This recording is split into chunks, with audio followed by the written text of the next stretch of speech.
Hi guys, the night air above the Nile was still warm even after the sun had disappeared beyond the western desert. Long strips of dark water moved quietly beneath the pale reflection of the moon, and along the riverbanks the reeds whispered softly whenever the wind drifted through them.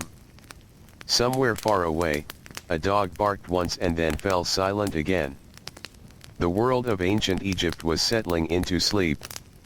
Small lamps flickered inside mud brick homes. Their yellow light glowed through narrow doorways before slowly fading one by one into darkness. The smell of baked bread still lingered in the air from the evening meal. Dust rested over the roads and courtyards after another long day beneath the heavy Egyptian sun. And in the quiet hours of the night, while many families slept on woven mats beside open rooftops or cool walls of stone, countless workers across Egypt rested their tired hands after days filled with labor. Some of them were farmers. Some carried water. Some cut reeds near the marshes. Some worked inside workshops filled with smoke and heat. Some swept temple floors before sunrise. Some baked bread in crowded kitchens. And some were slaves. The word itself often brings harsh images into the mind. But the world of slavery in ancient Egypt was complicated, slow-moving, and deeply connected to everyday labor. Many slaves were prisoners taken during wars far from the Nile. Others had fallen into debt. Some were born into households where service had already become part of life. Their experiences were not all the same. Some worked in difficult conditions beneath burning sunlight. Others served inside wealthy homes where life moved with quieter routines. A few learned trades. Some carried heavy stones. Some raised children that belonged to noble families. Others rowed boats along the Nile before dawn while mist still floated above the water. Their lives were filled not with grand moments, but with endless ordinary hours. Hours of carrying, cleaning, grinding grain, walking dusty roads, repairing walls, fetching water, preparing meals, waiting for orders, resting tired feet at night. And tonight, slowly and gently, we step into that ancient world. The first light of morning in Egypt often arrived quietly.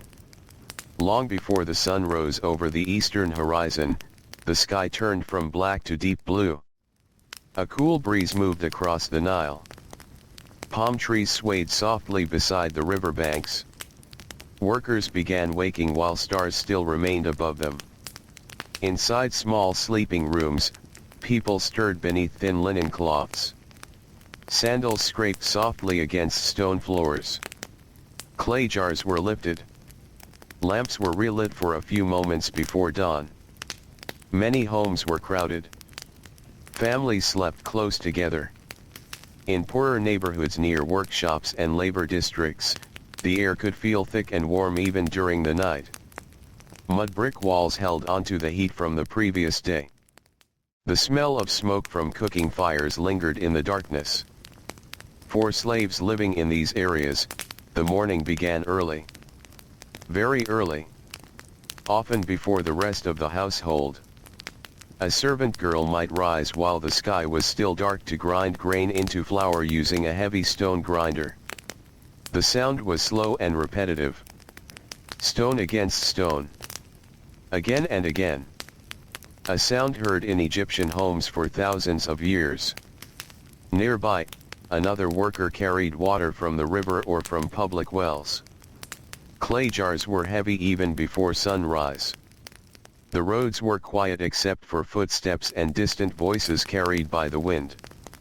In larger homes owned by wealthy officials, slaves and servants moved silently through courtyards preparing for the day ahead.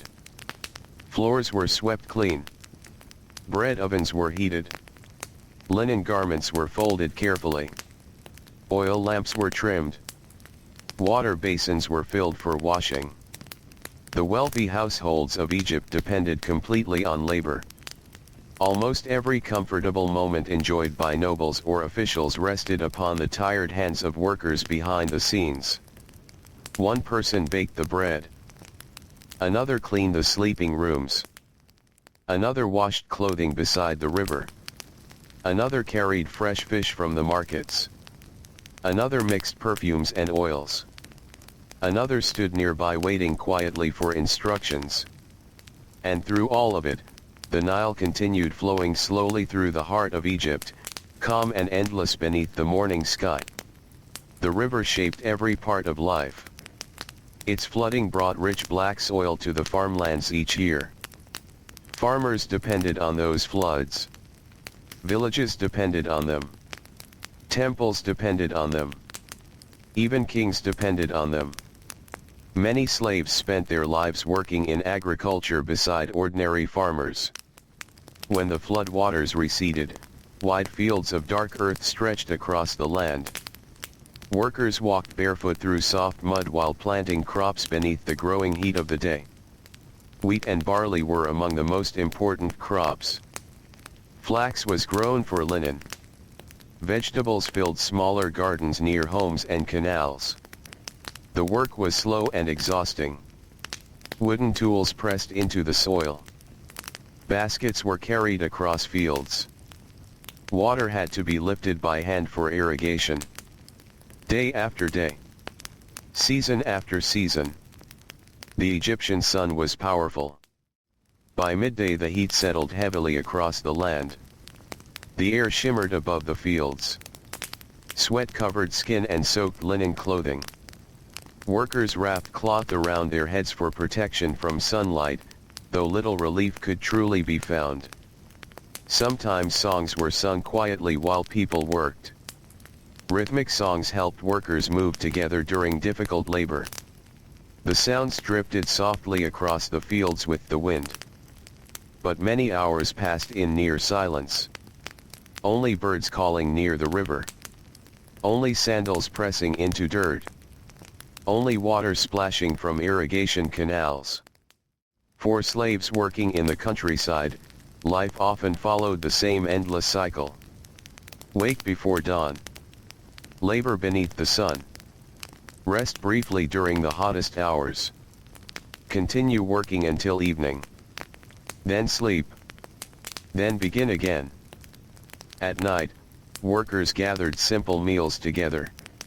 Bread was the center of daily food in Egypt. Thick rough bread made from barley or emmer wheat filled stomachs after long days of labor. Sometimes onions, beans, or lentils were eaten beside it. Fish from the Nile added protein when available.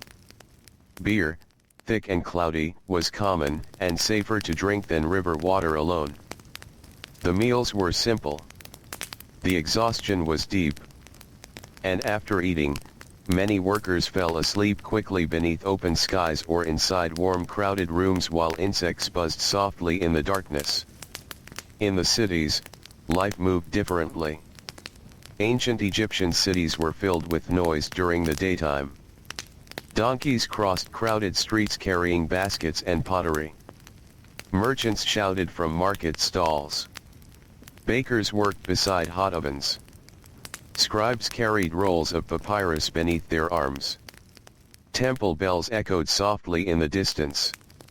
And among all these ordinary scenes were slaves performing hundreds of different tasks. Some worked in kitchens. Some carried goods through markets. Some cleaned workshops. Some cared for children. Some worked as musicians or entertainers within wealthy households. Others served temples dedicated to the gods. Temple life required constant labor. The temples of Egypt were enormous centers of activity. Priests performed rituals every day. Offerings of bread, incense, flowers, meat, and wine had to be prepared carefully. Floors had to remain clean. Sacred statues had to be washed and dressed in fine linen. Behind the peaceful appearance of temple ceremonies stood countless workers. Many slaves spent their days inside temple grounds carrying water, preparing oils, grinding grain, or maintaining storerooms packed with supplies. Temple kitchens were busy from dawn until nightfall. Large ovens glowed with heat. Smoke drifted upward through open roofs. Workers shaped dough with tired hands while sweat rolled down their faces. Others carried baskets filled with dates, figs, or onions through narrow hallways lined with stone columns. Life inside these temples could feel both sacred and exhausting at the same time. The scent of incense mixed with smoke from cooking fires. Sandals echoed softly against stone floors. Priests recited prayers while laborers scrubbed walls nearby. And through every hour, the Nile breeze sometimes drifted faintly through shaded courtyards, offering small moments of relief from the heat. Not all slaves lived in terrible suffering every moment of their lives. Some became deeply trusted members of households. Skilled workers could sometimes earn better living conditions or gain important responsibilities. A slave who understood accounting might assist scribes. A talented craftsperson might create jewelry or furniture. A nursemaid might care for the children of wealthy officials for many years. Some eventually gained freedom. But life remained uncertain. Their labor belonged to others. Their time belonged to others. And every morning began with obligation. Inside wealthy estates near the Nile, household slaves often lived close to the families they served.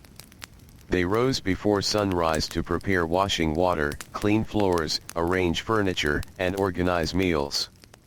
Egyptian homes for the wealthy were beautiful places. Open courtyards held pools of water surrounded by palm trees and flowers.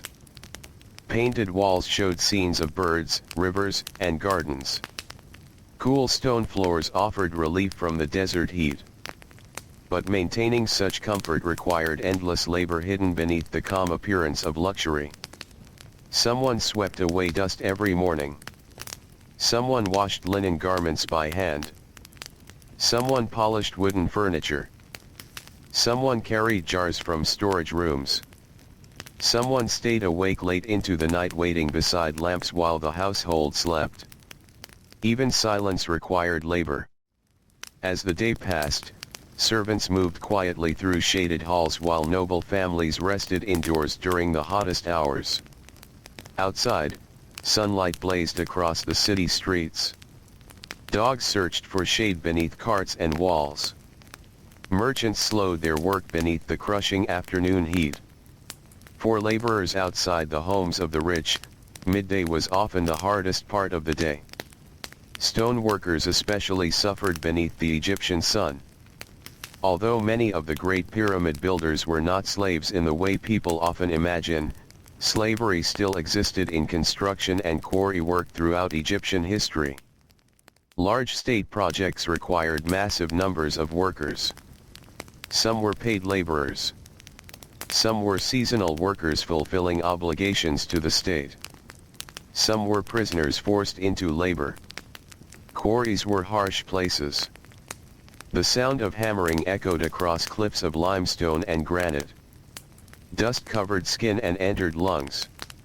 Workers cut enormous blocks of stone using simple tools and endless patience. The labor was painfully slow. Stone cracked little by little beneath repeated strikes. Ropes pulled heavy sledges across sand. Water was poured onto the ground to reduce friction beneath massive loads. Every movement demanded strength. Every hour drained energy. And still the work continued beneath skies without clouds. At night, many quarry workers slept near the work sites themselves.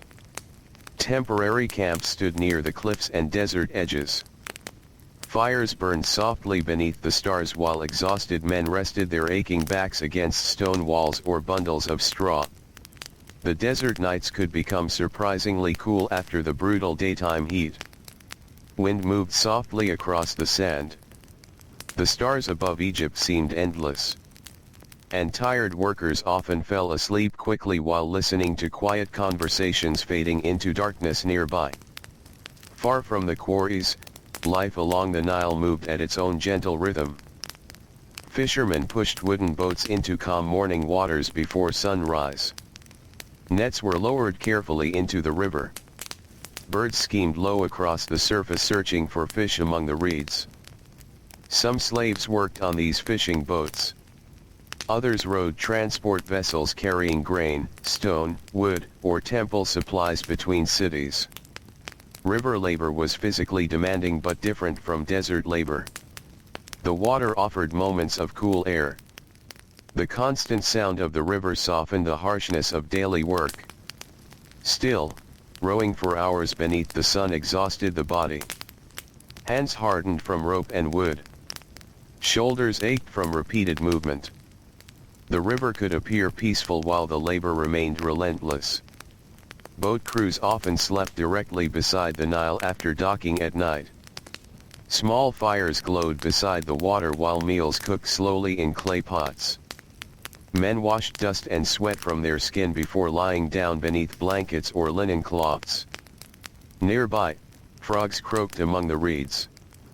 Insects hummed softly. The river flowed endlessly onward through the darkness. And above it all, the moon crossed slowly over ancient Egypt. Inside workshops, another world of labor unfolded each day. Egyptian craftsmen were highly skilled. Furniture makers, metal workers, potters, painters, and jewelers created remarkable objects with simple tools and patient hands. Some workers were free citizens. Others were slaves trained carefully in specialized crafts. Workshops were crowded and hot. Furnaces glowed with intense heat.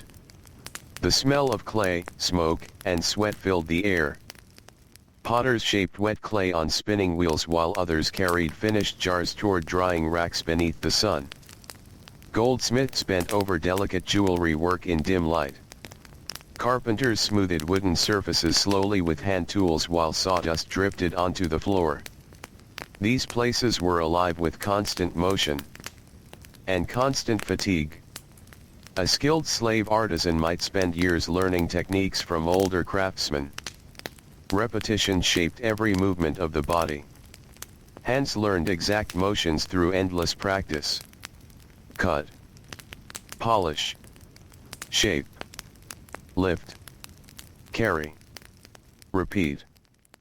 Even the most beautiful objects in Egypt often emerged from exhausting labor hidden behind quiet workshop walls. As evening approached, the city slowly changed. The burning sunlight softened into orange and gold. Long shadows stretched across streets and temple walls. Workers returned home carrying tools, baskets, or leftover food from the markets. Smoke rose into the evening sky from cooking fires. Children played in dusty courtyards. Donkeys brayed in narrow streets. And weary laborers searched for rest after another endless day. For slaves living in crowded worker districts, nighttime brought small moments of peace. People gathered together outside homes where cooler air moved through the streets after sunset. Stories were shared quietly. Bread was passed from hand to hand. Some people mended clothing by lamplight. Others simply sat in silence while resting tired feet against the cool earth. The body carried exhaustion deeply in ancient Egypt.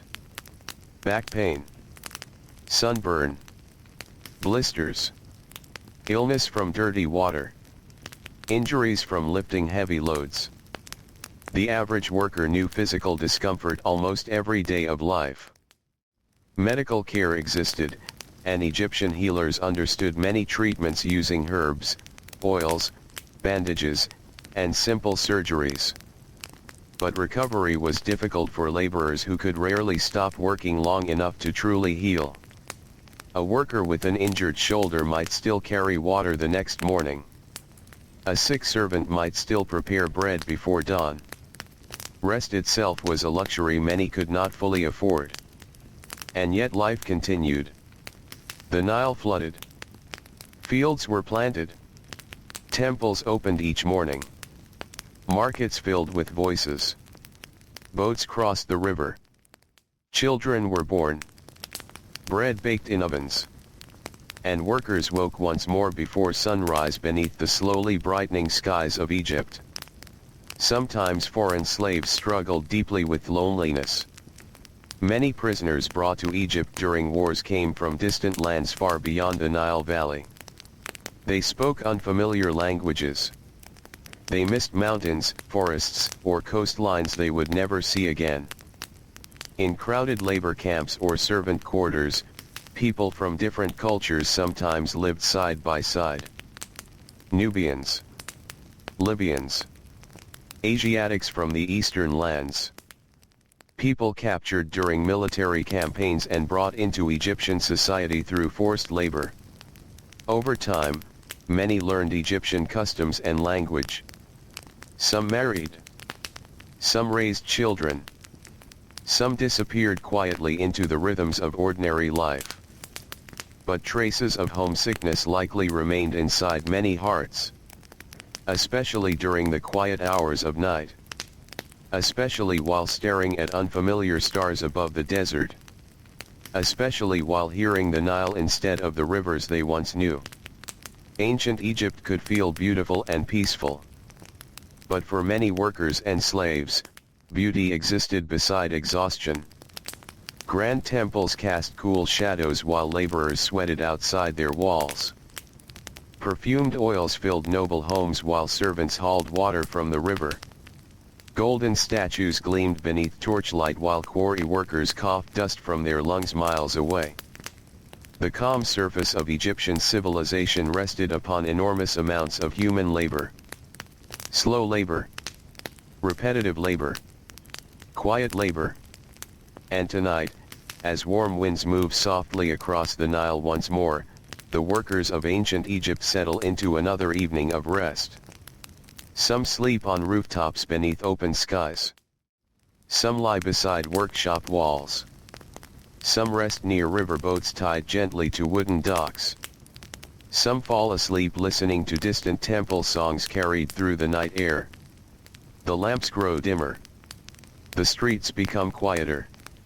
The desert cools beneath the moonlight. And somewhere beyond the reeds along the dark riverbank, another morning slowly waits to arrive. Before the first birds began calling from the reeds beside the Nile, the workers of Egypt were already waking once again.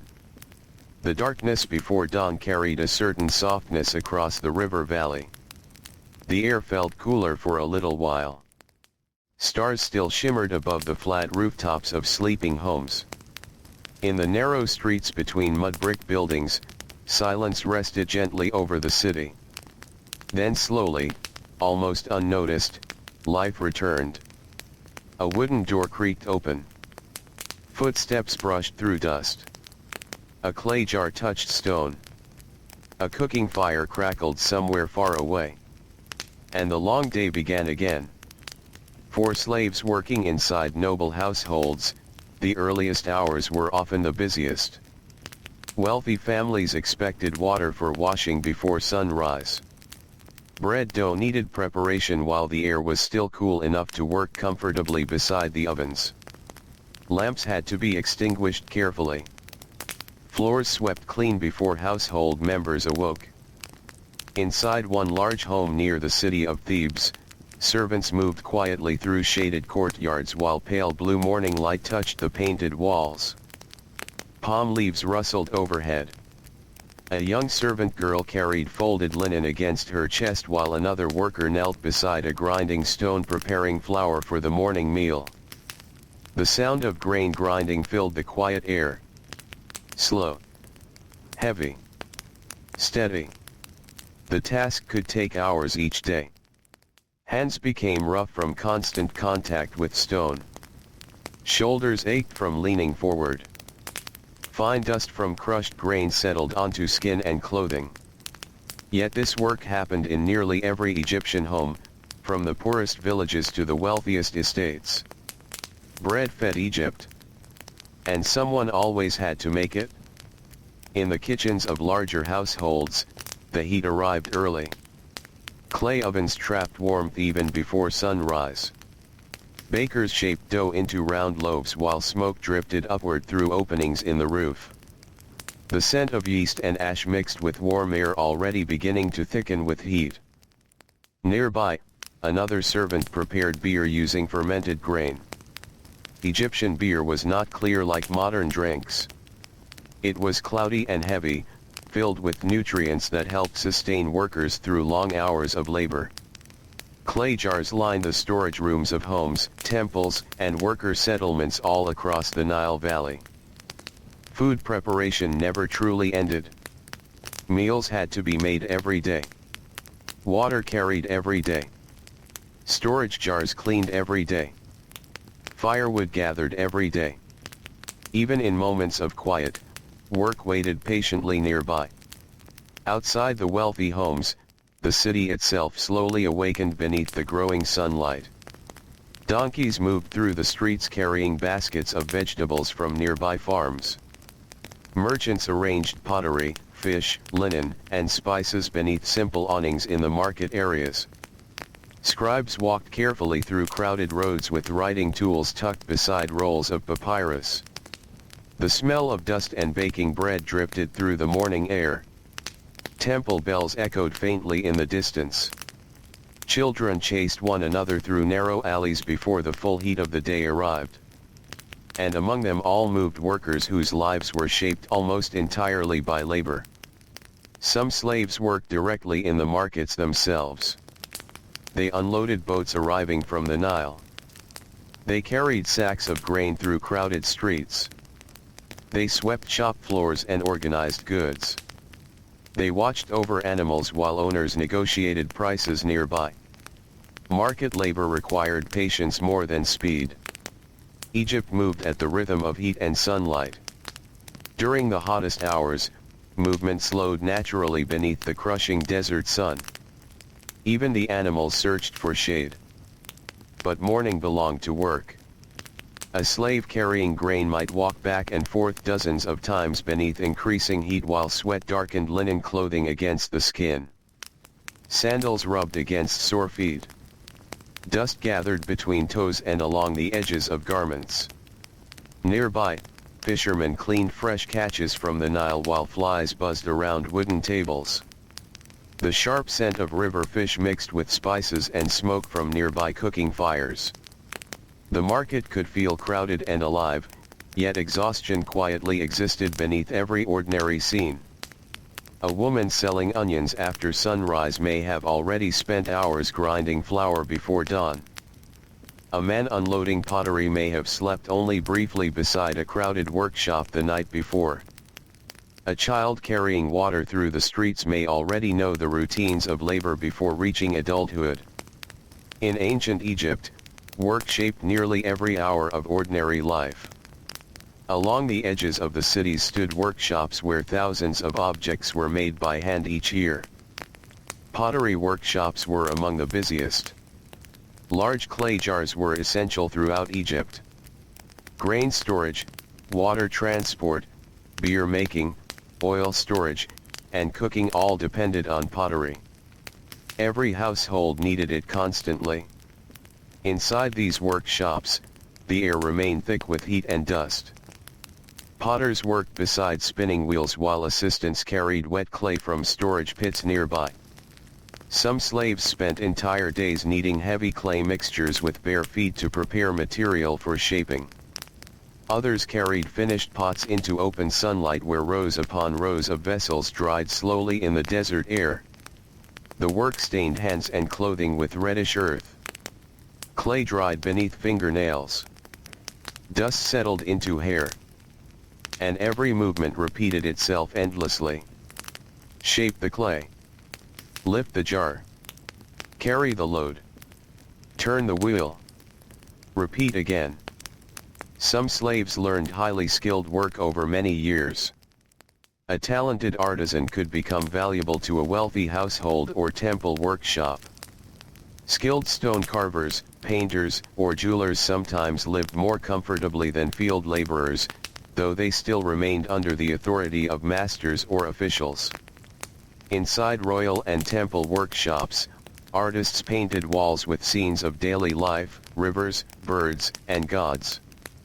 Colors were made from crushed minerals mixed carefully by hand.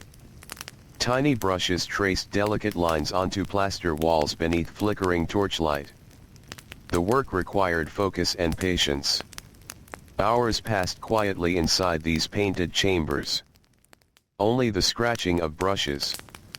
Only soft voices between workers. Only distant footsteps echoing through temple corridors. Even beautiful art emerged from tired bodies and long days. Elsewhere, far from the crowded cities, agricultural workers continued their endless relationship with the Nile. The river controlled everything. Its annual floods transformed dry land into fertile farmland. When the waters pulled back, rich black soil remained behind. This was the season of planting. Groups of laborers moved slowly across the wet earth guiding wooden plows pulled by oxen. Others scattered seeds by hand beneath open skies already warming beneath the morning sun. Mud pressed between bare toes. Birds followed behind searching for insects and grain. Water shimmered quietly inside irrigation canals. The fields could appear peaceful from a distance. Yet the labor demanded strength every single day. Slaves assigned to farming estates often lived in simple villages built close to the fields themselves. Their homes were small, made from mud brick and reeds, with flat roofs used for sleeping during hot nights. Inside these homes, life remained simple. Woven mats covered the floors. Clay jars stored grain and water. Small lamps burned animal fat or oil for light after sunset. Most possessions were practical and few in number. At night, families rested closely together while warm air drifted through open windows or roof spaces. The sounds of insects and distant river water filled the darkness. Some workers spoke softly before sleep. Others simply closed their eyes in silence after exhausting days. And then morning always returned again. In certain seasons, slaves and laborers also worked on large government building projects. Not every worker on these projects was a slave. Egypt often relied on taxes paid through labor. Farmers worked for the state during flood seasons when fields could not be planted.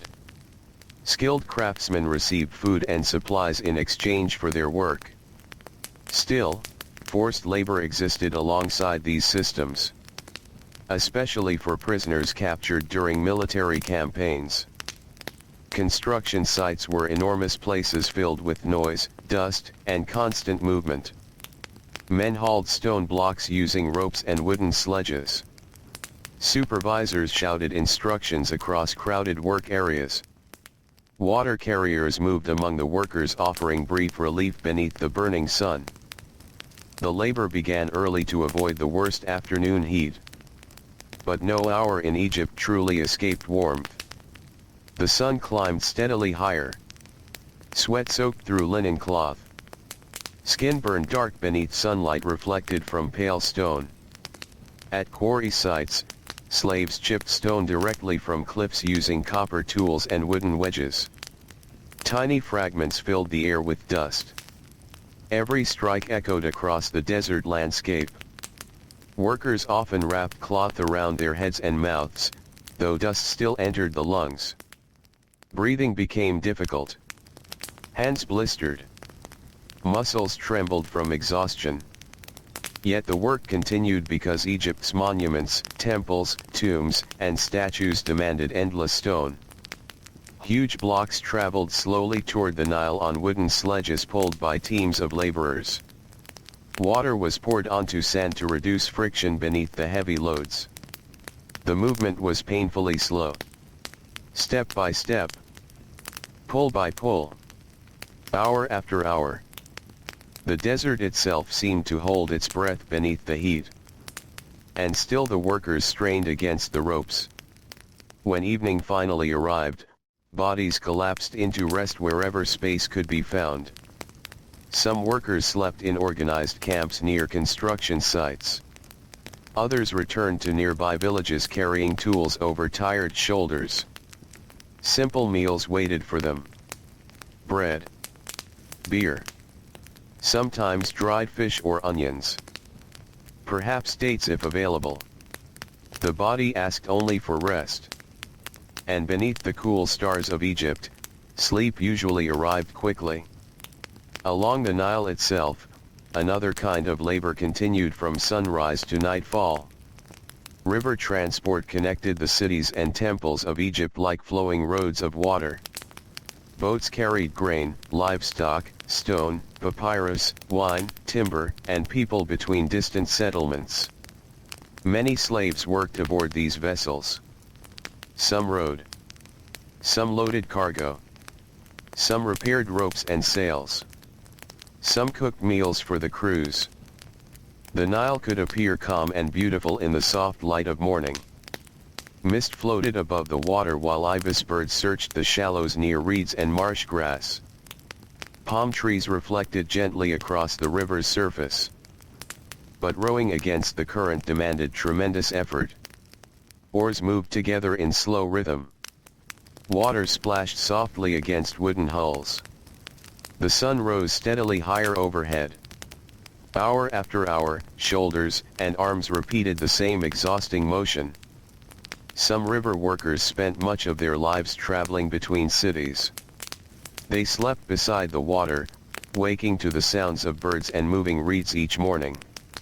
The river became both workplace and companion. At night, boats tied beside muddy riverbanks while crews prepared evening meals over small fires. The smell of cooking fish drifted into the cool night air. Men washed sweat and river mud from their skin. Quiet conversations faded beneath the stars. And the Nile flowed onward through darkness exactly as it had for thousands of years. Inside temples, life followed strict routines shaped by religion and ceremony. Temple slaves and servants supported every part of sacred life. Some cared for animals kept within temple grounds. Others maintained storerooms overflowing with grain, oils, cloth, wine, and offerings for the gods. Large temples functioned almost like small cities. They employed bakers, brewers, scribes, gardeners, fishermen, herdsmen, and laborers. And behind the peaceful rituals stood constant physical work. Temple gardens required watering beneath intense heat. Sacred lakes had to remain clean. Incense ingredients needed grinding and preparation. Floors had to be swept free from sand carried in by desert winds. Many temple servants spent entire lives inside these sacred spaces. They learned the rhythms of prayers and ceremonies. They memorized routines.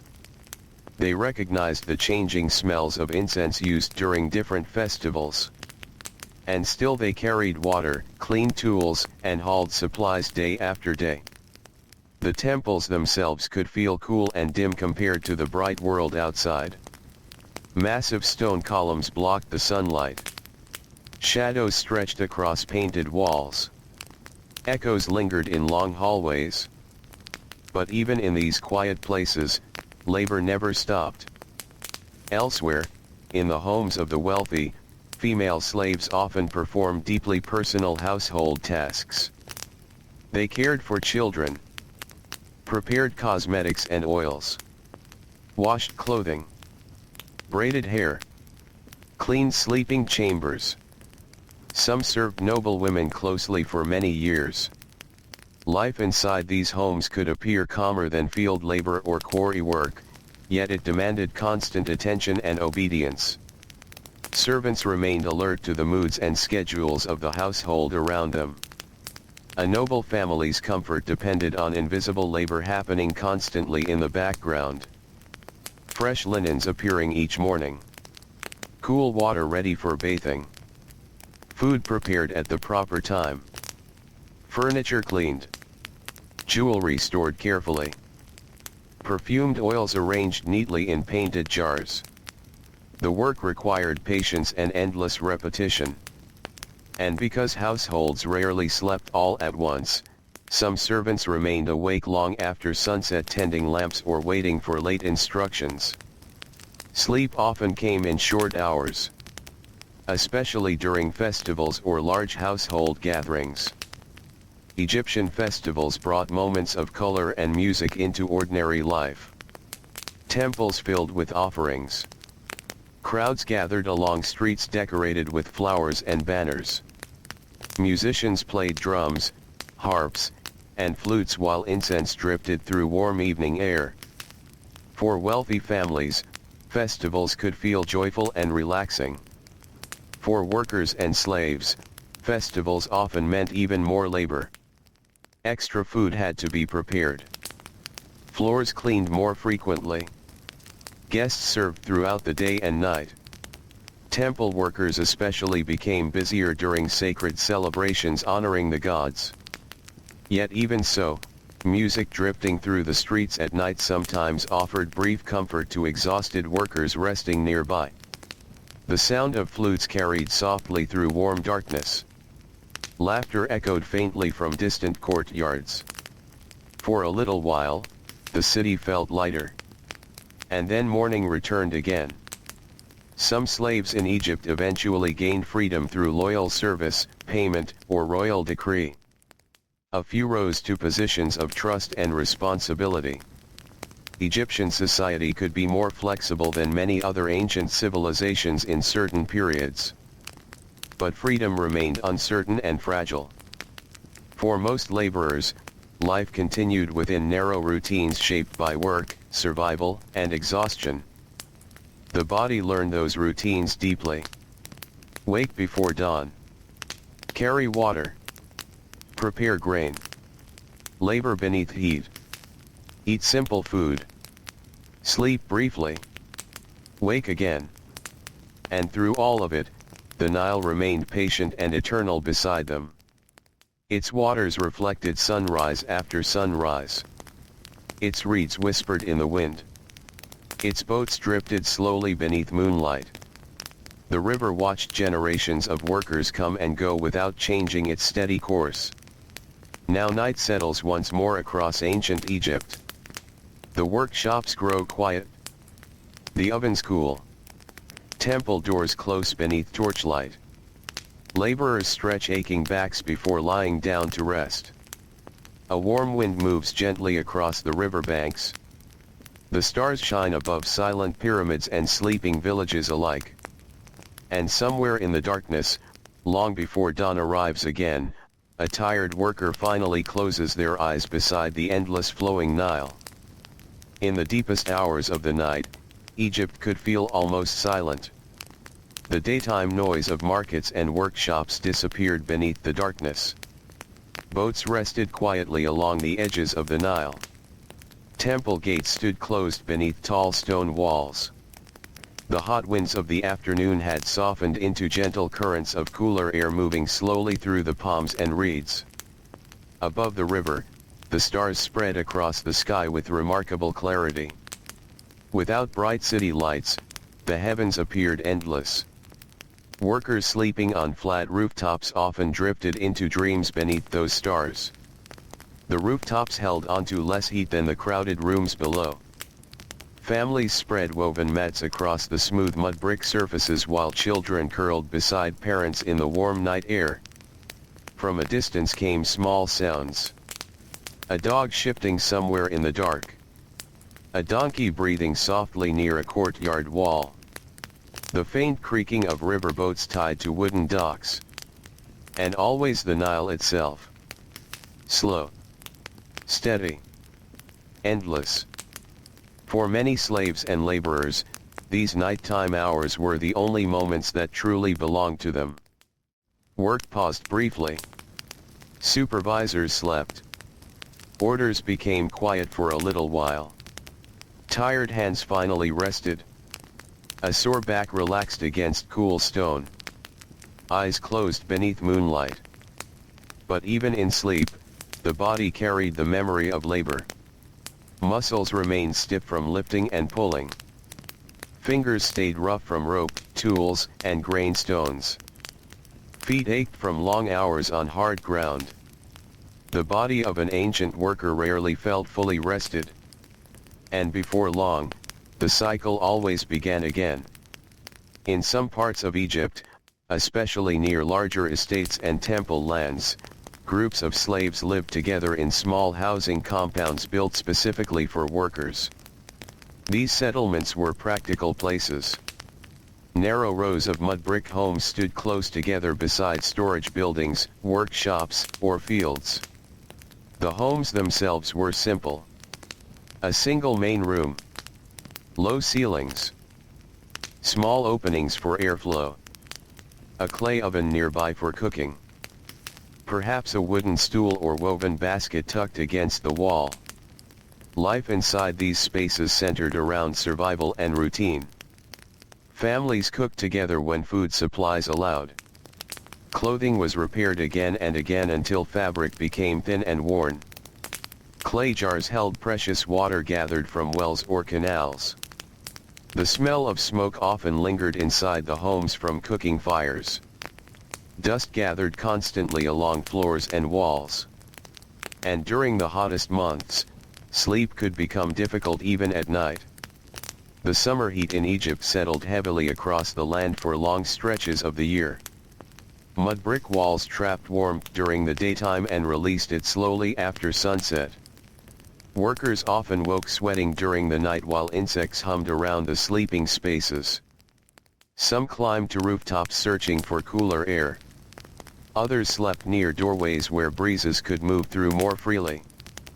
The rich had shaded courtyards, pools of water, servants with fans, and large stone homes designed to remain cool. The poor had the night wind. And sometimes not even that. As dawn approached once more, workers began rising in darkness across the Nile Valley. A woman living near the farming villages east of the river wrapped linen around her shoulders before stepping outside with an empty clay jar balanced against her hip. The ground beneath her feet still held traces of nighttime coolness. Above her, the sky slowly shifted from black to deep blue.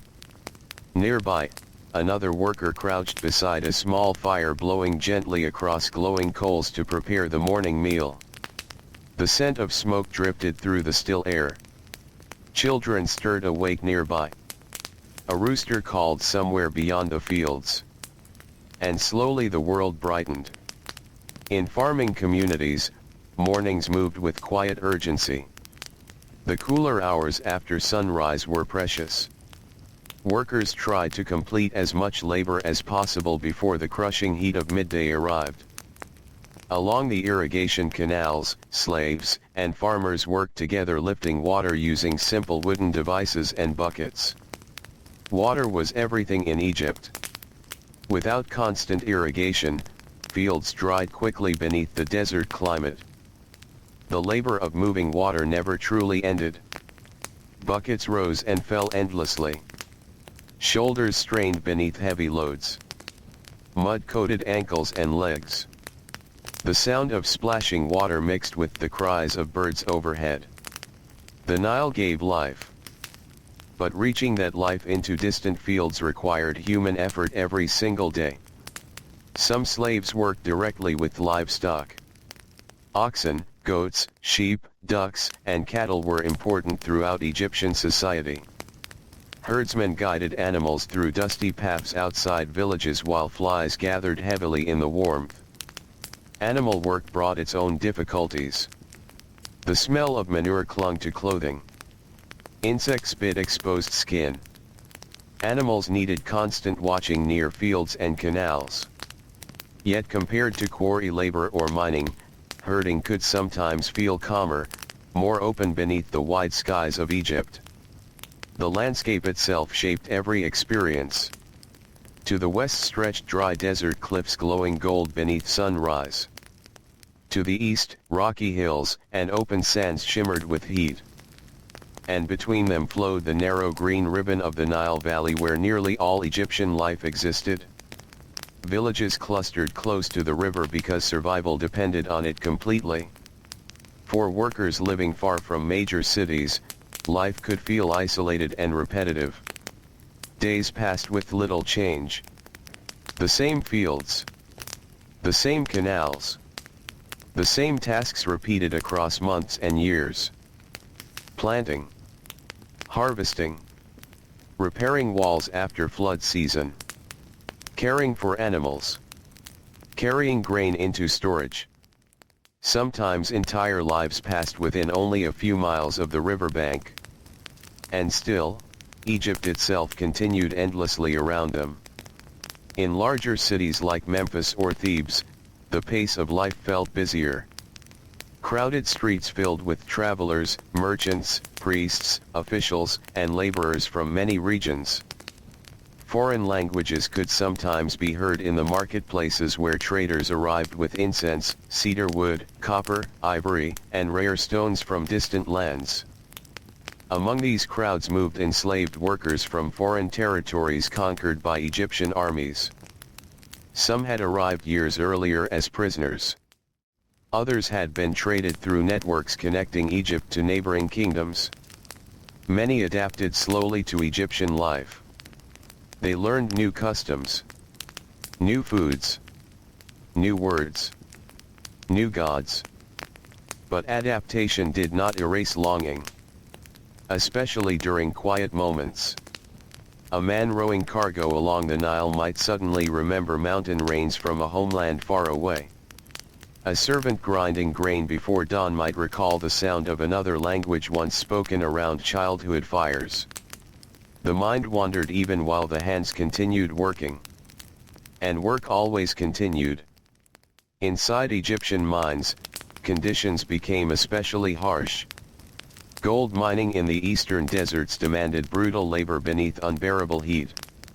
Workers dug through rock using simple tools while dust filled the narrow spaces around them. Water was scarce. Shade was rare. Some ancient writers described mining labor as deeply exhausting and dangerous. Bodies weakened quickly beneath constant exposure to heat and hard physical work. The desert itself felt unforgiving there. No cool river breeze. No green fields. Only rock, sunlight, and endless dry wind moving across the hills. Many miners slept in rough camps far from the Nile Valley itself. Supplies had to be transported across difficult desert routes by donkey caravans. Bread became dry quickly in the heat. Water was rationed carefully.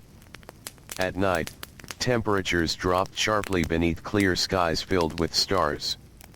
Workers wrapped themselves tightly in cloth or blankets while resting against stone walls. Some stared silently into small fires before sleep. Too tired for conversation. Too exhausted even for thought. Elsewhere, inside the grand homes of wealthy Egyptians, daily life followed gentler rhythms. Servants swept cool floors made from smooth stone. Perfumed oil scented the rooms. Musicians sometimes played softly during evening meals. Noble families rested beneath shaded awnings while slaves waved fans made from feathers or palm leaves nearby. The contrast between wealth and labor could be striking. One person reclined comfortably while another stood nearby waiting for instructions. One dined from painted dishes while another prepared the meal in smoke and heat behind the walls. Yet Egyptian society accepted these differences as part of the natural order of life. Most people likely never imagined a world without laborers serving households, temples, and estates. Even children born into wealthy families grew up surrounded by servants performing countless daily tasks around them. A nursemaid soothed infants to sleep. A servant carried water for bathing. Another prepared clothing each morning. Another cleaned after meals. Invisible labor surrounded comfort from the beginning. For female slaves especially, life often remained deeply tied to household rhythms. Some worked as personal attendants to noble women. Others became cooks, cleaners, wet nurses, weavers, or entertainers. Textile work consumed enormous amounts of time throughout Egypt. Linen clothing was essential in the hot climate, and producing linen required many stages of labor. Flax had to be harvested from fields. Fibers separated carefully. Threads spun slowly by hand. then woven into cloth using large wooden looms. The process demanded patience more than strength, but it could occupy entire days. Inside weaving rooms, women sat together beneath warm light working thread through looms with practiced hands. The soft clacking of wooden frames filled the air in steady rhythm. Hour after hour. Thread after thread.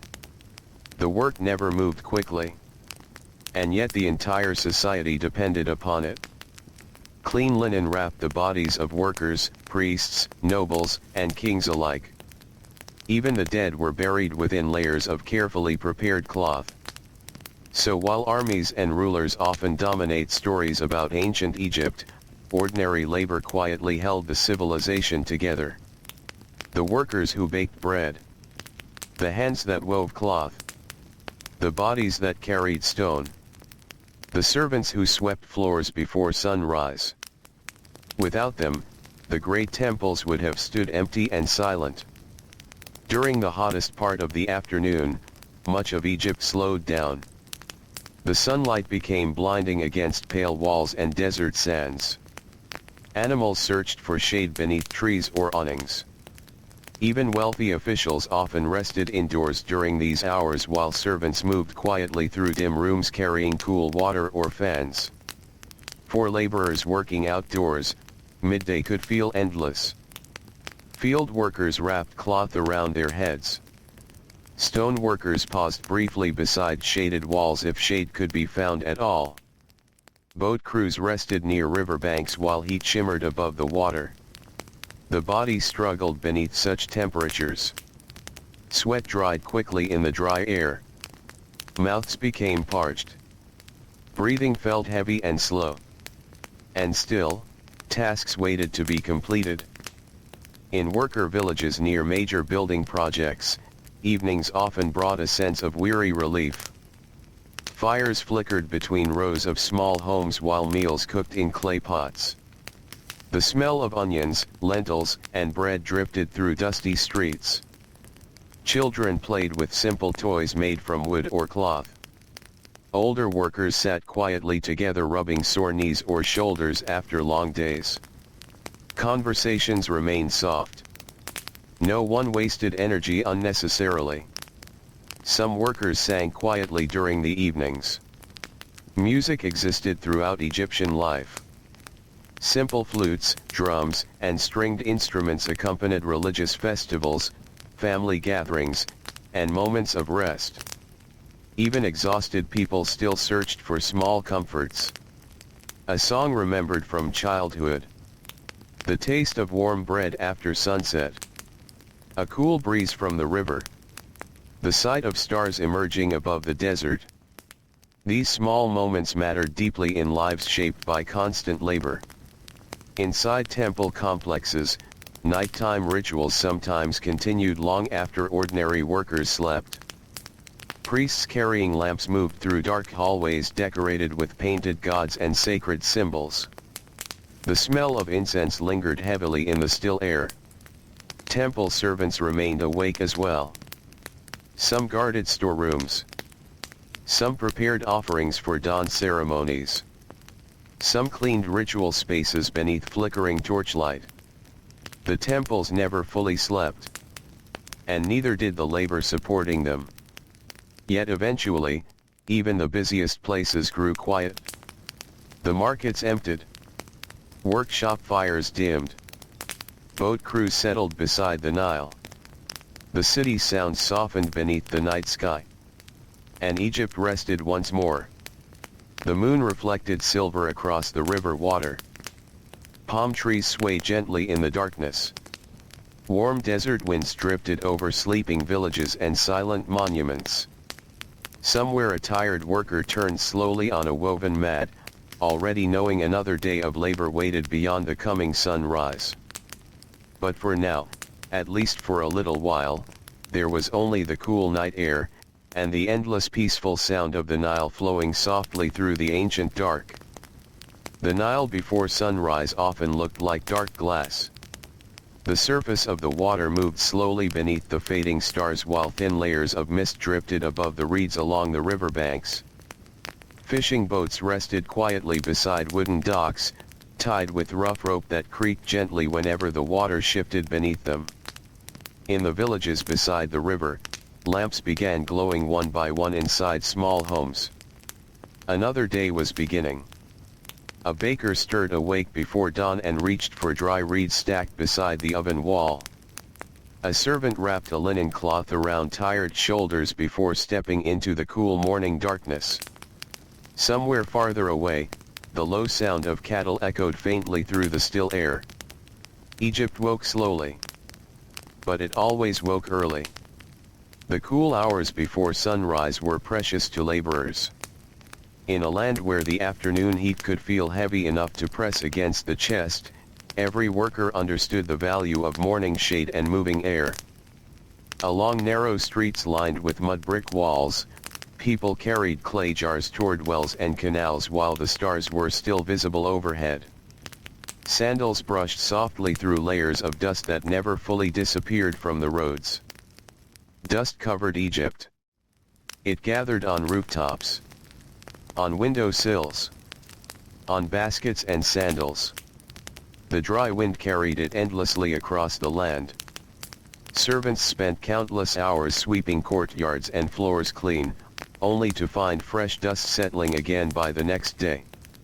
Inside wealthy homes, the first workers of the morning moved quietly through shadowed rooms while noble families still slept. A servant girl poured water into polished basins for washing. Another arranged folded linen garments on wooden stools near sleeping chambers. In the kitchens, fires crackled softly. Bread dough waited beneath linen cloths. The smell of grain and smoke drifted upward into the waking air. Some slaves spent nearly their entire lives inside such households, growing old while serving the same families year after year. A child born into slavery within a wealthy estate might learn the routines of service almost as soon as they could walk. Carry water carefully. Lower your eyes before officials. Move quietly through the halls. Listen closely for instructions. The rhythms became deeply familiar. And after enough years, the large homes themselves became entire worlds. The painted walls. The shaded courtyards. The pools of cool water reflecting palm leaves overhead. The storerooms packed with grain jars and oil vessels. The scent of incense drifting through open doorways during religious ceremonies. All of it became ordinary to those who labored there daily. Yet comfort remained unevenly shared. A noble family might spend the hottest part of the afternoon resting beside cool pools while servants stood nearby fanning away insects or carrying trays of fruit and wine. The labor behind luxury never stopped. In Egyptian cities, one could often hear work before fully seeing it. The scraping of grinding stones. The pounding of hammer against wood. The creaking wheels of carts. The soft calls of merchants arranging goods for the morning market. And always the footsteps. Exhausting and dangerous. Bodies weakened quickly beneath constant exposure to heat and hard physical work. The desert itself felt unforgiving there. No cool river breeze. No green fields. Only rock, sunlight, and endless dry wind moving across the hills. Many miners slept in rough camps far from the Nile Valley itself. Supplies had to be transported across difficult desert routes by donkey caravans. Bread became dry quickly in the heat. Water was rationed carefully. At night, temperatures dropped sharply beneath clear skies filled with stars. Workers wrapped themselves tightly in cloth or blankets while resting against stone walls. Some stared silently into small fires before sleep. Too tired for conversation. Too exhausted even for thought. Elsewhere, inside the grand homes of wealthy Egyptians, exhausting and dangerous. Bodies weakened quickly beneath constant exposure to heat and hard physical work. The desert itself felt unforgiving there. No cool river breeze. No green fields. Only rock, sunlight, and endless dry wind moving across the. Workers wrapped themselves tightly in cloth or blankets while resting against stone walls. Some stared silently into small fires before sleep. Too tired for conversation. Too exhausted even for thought. Elsewhere, inside the grand homes of wealthy Egyptians, daily life followed gentler rhythms. Servants swept cool floors made from smooth stone. Perfumed oils scented the rooms. Musicians sometimes played softly during evening meals. No walls. Some workers wrapped themselves tightly in cloth or blankets while resting against stone walls. Some stared silently into small fires before sleep. Workers wrapped themselves tightly in cloth or blankets while resting against stone walls. Workers wrapped themselves tightly in cloth or blankets while resting against stone walls. Walls. Some stared silently into small fires before sleep. Too tired for conversation. Too exhausted even for thought. Elsewhere, workers wrapped themselves tightly in cloth or blankets while resting against stone walls.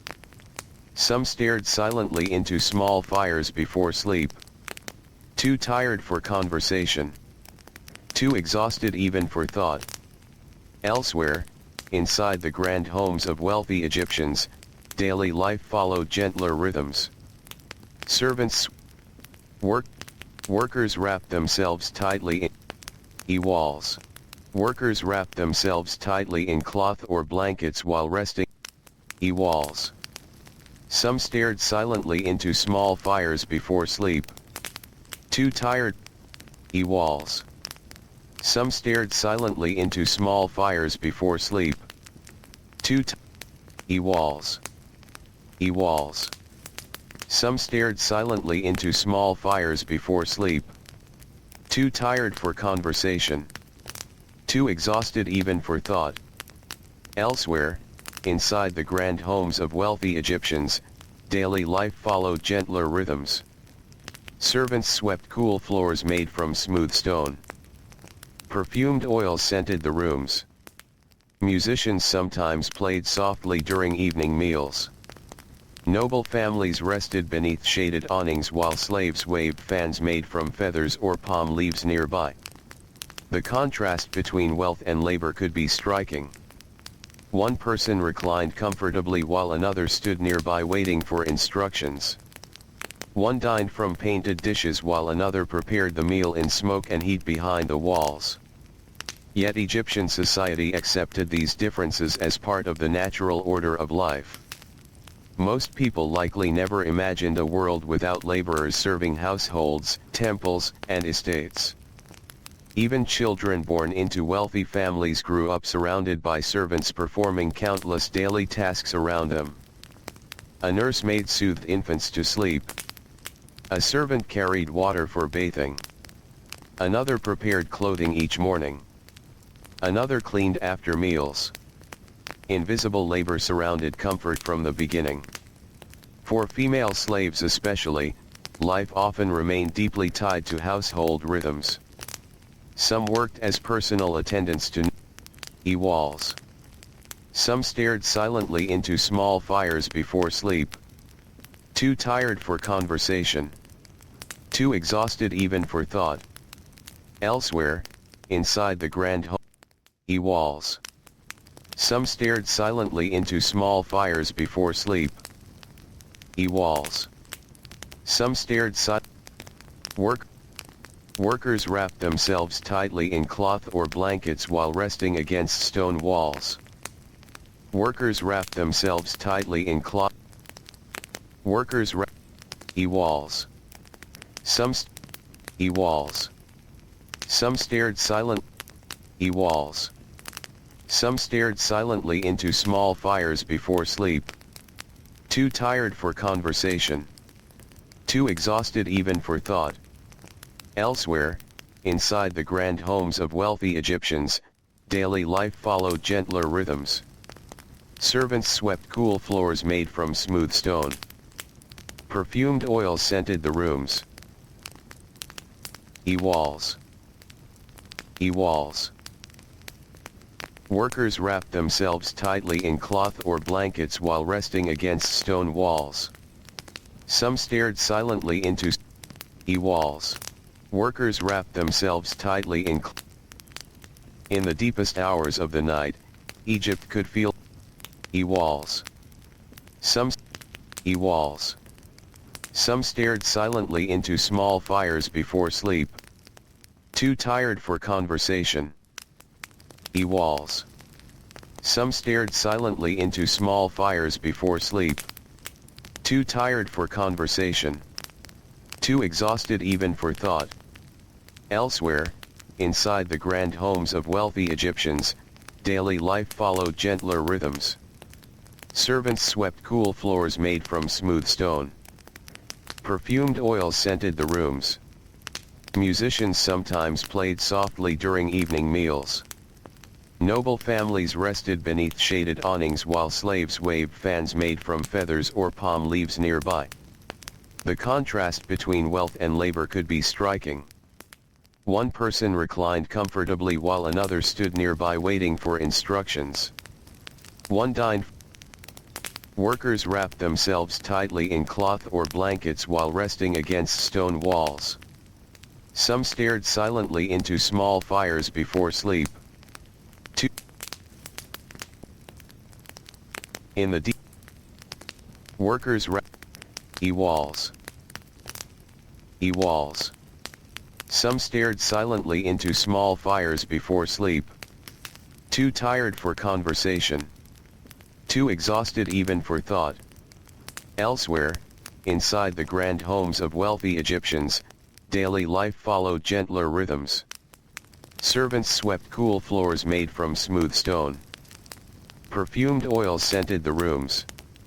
Musicians sometimes played softly during evening meals. Noble families rested beneath shaded awnings while slaves waved fans made from feathers or palm leaves nearby. The contrast between wealth and labor could be striking. One person reclined comfortably while another stood nearby waiting for instructions. One dined from painted dishes while another prepared the meal in smoke and heat behind the walls. Yet Egyptian society accepted these differences as part of the natural order of life. Most people likely never imagined a world without laborers serving households, temples, and estates. Even children born into wealthy families grew up surrounded by servants performing countless daily tasks around them. A nursemaid soothed infants to sleep. A servant carried water for bathing. Another prepared clothing each morning. Another cleaned after meals. Invisible labor surrounded comfort from the beginning. For female slaves especially, life often remained deeply tied to household rhythms. Some worked as personal attendants to noble women. Others became cooks, cleaners, wet nurses, weavers, or entertainers. Textile work consumed enormous amounts of time throughout Egypt. Linen clothing was essential in the hot climate, and producing linen required many stages of labor. Flax had to be harvested from fields. Fibers separated carefully. Threads spun slowly by hand. Then woven into cloth using large wooden looms.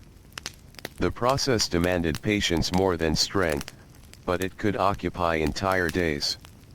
Inside weaving rooms, women sat together beneath warm light working thread through looms with practiced hands. The soft clacking of wooden frames filled the air in steady rhythm. Hour after hour. Thread after thread. The work never moved quickly. And yet the entire society depended upon it. Clean linen wrapped the bodies of workers, priests, nobles, and kings alike.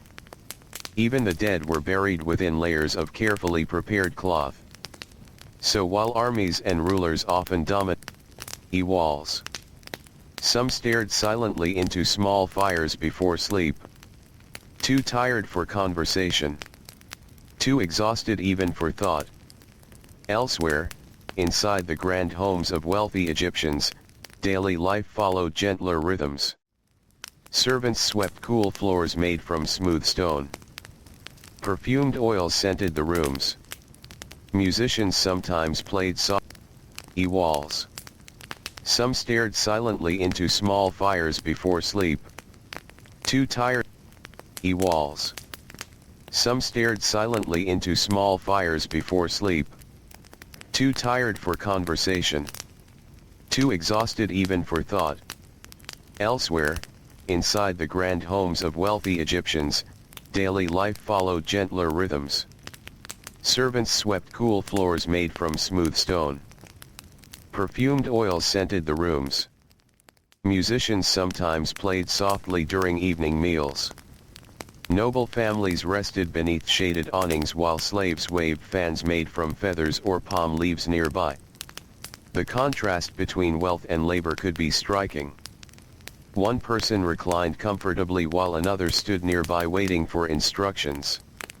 One dined from painted dishes while another prepared the meal in smoke and heat behind the walls. Yet Egyptian society accepted these differences as part of the natural order of life.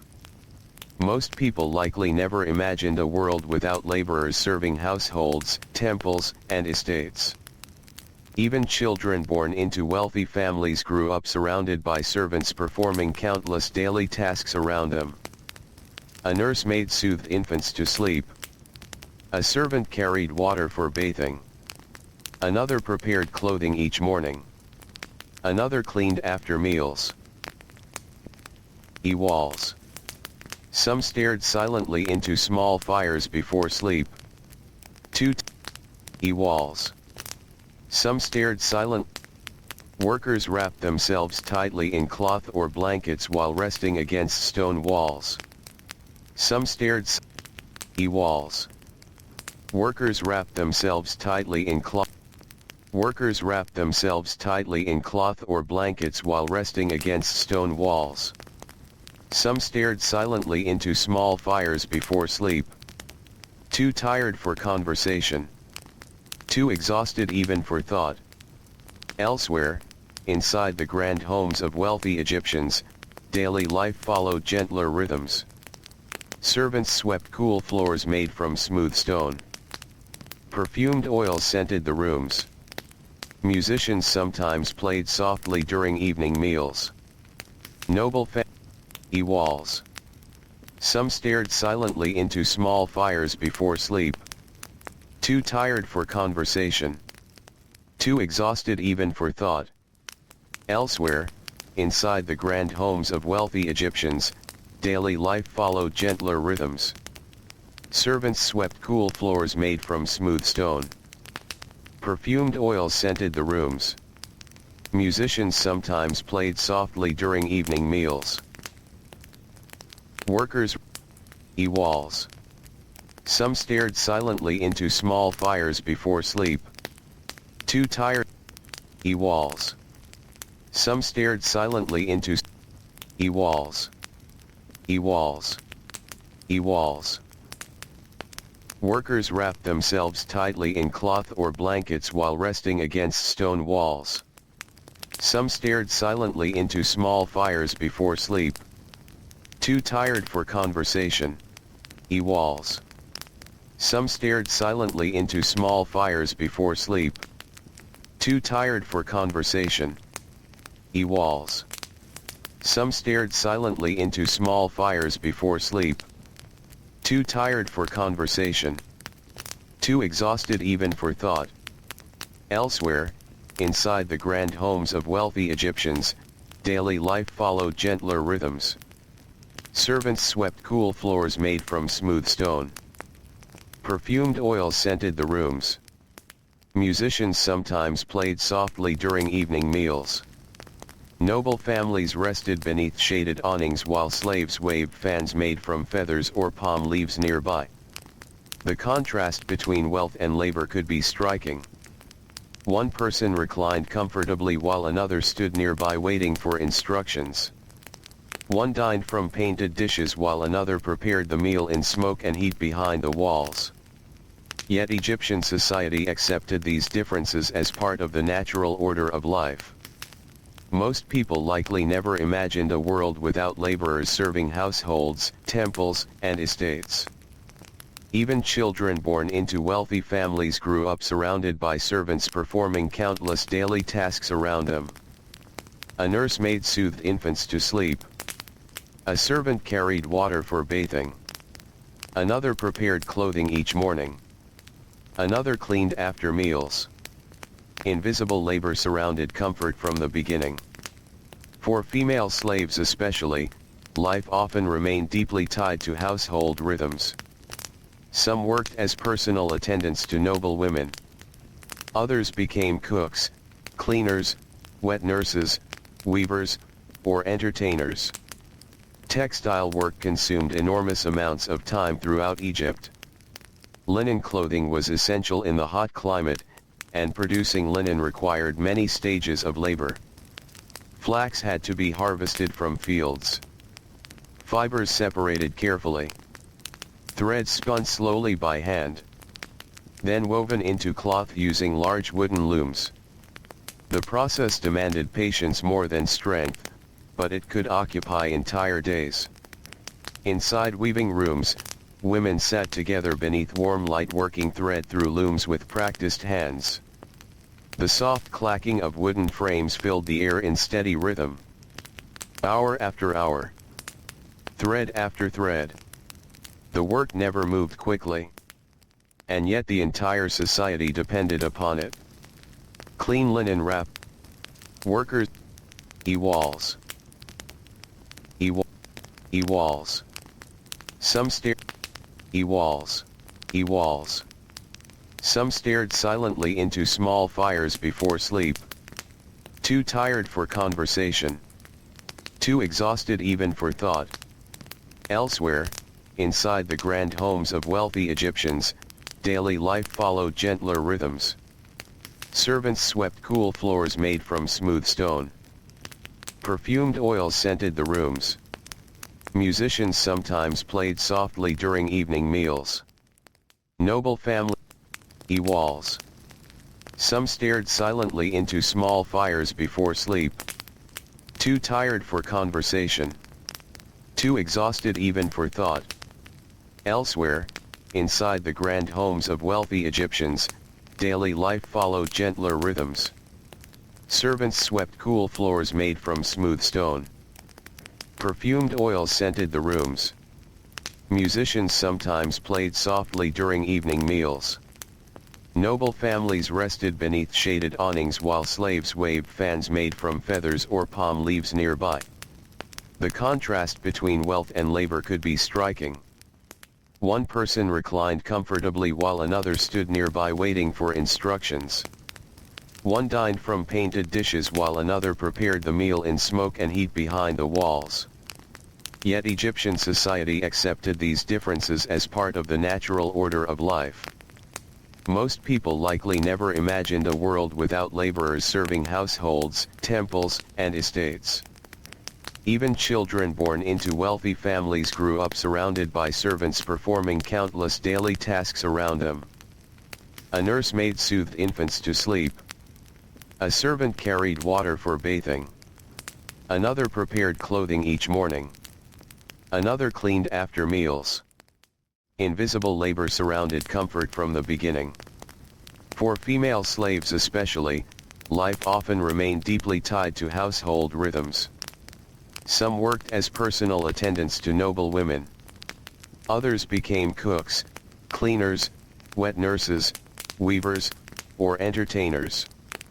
Textile work consumed enormous amounts of time throughout Egypt. Linen clothing was essential in the hot climate, and producing linen required many stages of labor. Flax had to be harvested from fields. Fibers separated carefully. Threads spun slowly by hand. Then woven into cloth using large wooden looms. The process demanded patience more than strength, but it could occupy entire days. Inside weaving rooms, women sat together beneath warm light working thread through looms with practiced hands. The soft clacking of wooden frames filled the air in steady rhythm. Hour after hour. Thread after thread. The work never moved quickly. And yet the entire society depended upon it. Clean linen wrapped the bodies of workers, priests, nobles, and kings alike. Even the dead were buried within layers of carefully prepared cloth. So while armies and rulers often dominate stories about ancient Egypt, ordinary labor quietly held the civilization together. The workers who baked bread. The hands that wove cloth. The bodies that carried stone. The servants who swept floors before sunrise. Without them, the great temples would have stood empty and silent. During the hottest part of the afternoon, much of Egypt slowed down.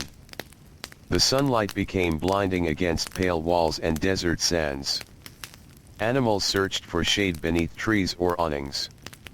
Even wealthy officials often rested indoors during these hours while servants moved quietly through dim rooms carrying cool water or fans. For laborers working outdoors, midday could feel endless. Field workers wrapped cloth around their heads. Stone workers paused briefly beside shaded walls if shade could be found at all. Boat crews rested near riverbanks while heat shimmered above the water. The body struggled beneath such temperatures. Sweat dried quickly in the dry air. Mouths became parched. Breathing felt heavy and slow. And still, tasks waited to be completed. In worker villages near major building projects, evenings often brought a sense of weary relief. Fires flickered between rows of small homes while meals cooked in clay pots. The smell of onions, lentils, and bread drifted through dusty streets. Children played with simple toys made from wood or cloth. Older workers sat quietly together rubbing sore knees or shoulders after long days. Conversations remained soft. No one wasted energy unnecessarily. Some workers sang quietly during the evenings. Music existed throughout Egyptian life. Simple flutes, drums, and stringed instruments accompanied religious festivals, family gatherings, and moments of rest. Even exhausted people still searched for small comforts. A song remembered from childhood. The taste of warm bread after sunset. A cool breeze from the river. The sight of stars emerging above the desert. These small moments mattered deeply in lives shaped by constant labor. Inside temple complexes, nighttime rituals sometimes continued long after ordinary workers slept. Priests carrying lamps moved through dark hallways decorated with painted gods and sacred symbols. The smell of incense lingered heavily in the still air. Temple servants remained awake as well. Some guarded storerooms. Some prepared offerings for dawn ceremonies. Some cleaned ritual spaces beneath flickering torchlight. The temples never fully slept. And neither did the labor supporting them. Yet eventually, even the busiest places grew quiet. The markets emptied. Workshop fires dimmed. Boat crews settled beside the Nile. The city's sound softened beneath the night sky. And Egypt rested once more. The moon reflected silver across the river water. Palm trees swayed gently in the darkness. Warm desert winds drifted over sleeping villages and silent monuments. Somewhere a tired worker turned slowly on a woven mat, already knowing another day of labor waited beyond the coming sunrise. But for now, at least for a little while, there was only the cool night air, and the endless peaceful sound of the Nile flowing softly through the ancient dark. The Nile before sunrise often looked like dark glass. The surface of the water moved slowly beneath the fading stars while thin layers of mist drifted above the reeds along the riverbanks. Fishing boats rested quietly beside wooden docks, tied with rough rope that creaked gently whenever the water shifted beneath them. In the villages beside the river, lamps began glowing one by one inside small homes. Another day was beginning. A baker stirred awake before dawn and reached for dry reeds stacked beside the oven wall. A servant wrapped a linen cloth around tired shoulders before stepping into the cool morning darkness. Somewhere farther away, the low sound of cattle echoed faintly through the still air. Egypt woke slowly. But it always woke early. The cool hours before sunrise were precious to laborers. In a land where the afternoon heat could feel heavy enough to press against the chest, every worker understood the value of morning shade and moving air. Along narrow streets lined with mud brick walls, people carried clay jars toward wells and canals while the stars were still visible overhead. Sandals brushed softly through layers of dust that never fully disappeared from the roads. Dust covered Egypt. It gathered on rooftops, on window sills, on baskets and sandals. The dry wind carried it endlessly across the land. Servants spent countless hours sweeping courtyards and floors clean, only to find fresh dust settling again by the next day. Inside wealthy homes, the first workers of the morning moved quietly through shadowed rooms while noble families still slept. A servant girl poured water into polished basins for washing. Another arranged folded linen garments on wooden stools near sleeping chambers. In the kitchens, fires crackled softly. Bread dough waited beneath linen cloths. The smell of grain and smoke drifted upward into the waking air. Some slaves spent nearly their entire lives inside such households, growing old while serving the same families year after year. A child born into slavery within a wealthy estate might learn the routines of service almost as soon as they could walk. Carry water carefully. Lower your eyes before officials. Move quietly through the halls. Listen closely for instructions. The rhythms became deeply familiar. And after enough years, the large homes themselves became entire worlds. The painted walls. The shaded courtyards. The pools of cool water reflecting palm leaves overhead. The storerooms packed with grain jars and oil vessels. The scent of incense drifting through open doorways during religious ceremonies. All of it became ordinary to those who labored there daily. Yet comfort remained unevenly shared. A noble family might spend the hottest part of the afternoon resting beside cool pools while servants stood nearby fanning away insects or carrying trays of fruit and wine. The labor behind luxury never stopped. In Egyptian cities, one could often hear work before fully seeing it. The scraping of grinding stones. The pounding of hammer against wood. The creaking wheels of carts. The soft calls of merchants arranging goods for the morning market. And always the footsteps. Thousands upon thousands of footsteps moving through streets already warming beneath the rising sun. Some slaves worked in warehouses near the Nile docks where imported goods arrived from distant lands. Egypt traded with many neighboring regions. Ships carried cedar wood from Lebanon, incense from the south, copper from Sinai, ivory from Nubia, and fine oils from faraway territories. At the river ports, laborers unloaded cargo piece by piece beneath the supervision of scribes carefully recording supplies. The work demanded strength and patience. Heavy sacks of grain scraped against sore shoulders. Wooden crates splintered against rough hands. Ropes burned skin during lifting. The smell of river mud mixed with sweat and fish beneath the growing heat. Nearby, scribes sat beneath shaded awnings with brushes and ink palettes resting beside rolls of papyrus. Their work was different. Cleaner. Quieter. Less physically exhausting. Literacy was rare in Egypt. Scribes held respected positions because they could read official documents, record taxes, manage inventories, and communicate royal orders. Most slaves never learned such skills. But a few did. especially those serving wealthy households or temple estates where educated servants became useful assistants. A trusted household slave might help organize records or count supplies in storerooms filled with grain, cloth, and oil jars. Over time, some became deeply integrated into the functioning of large estates. Still, no matter how skilled they became, their freedom often remained uncertain. And uncertainty itself could become exhausting. For many workers, survival depended not only upon physical endurance but also upon navigating the moods and expectations of those above them. A harsh overseer could turn ordinary labor into misery. A kinder household might offer slightly easier conditions. Much depended on where a person lived and served. Life in ancient Egypt was never completely the same for every slave. Some experienced brutal physical hardship. Others lived more stable lives within households or temple communities.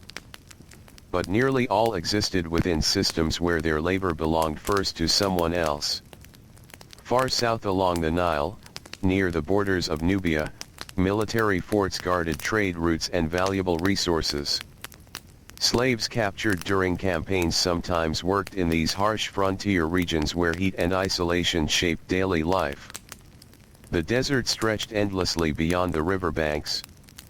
Golden cliffs rose above narrow strips of fertile land.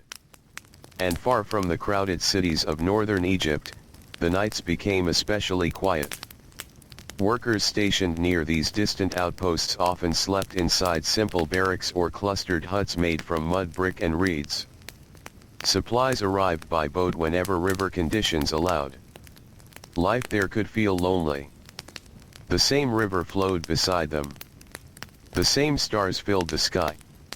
Yet the distance from home weighed heavily on many hearts. Especially for prisoners brought from conquered territories far away. During long evenings beside small fires, workers sometimes shared stories in different languages.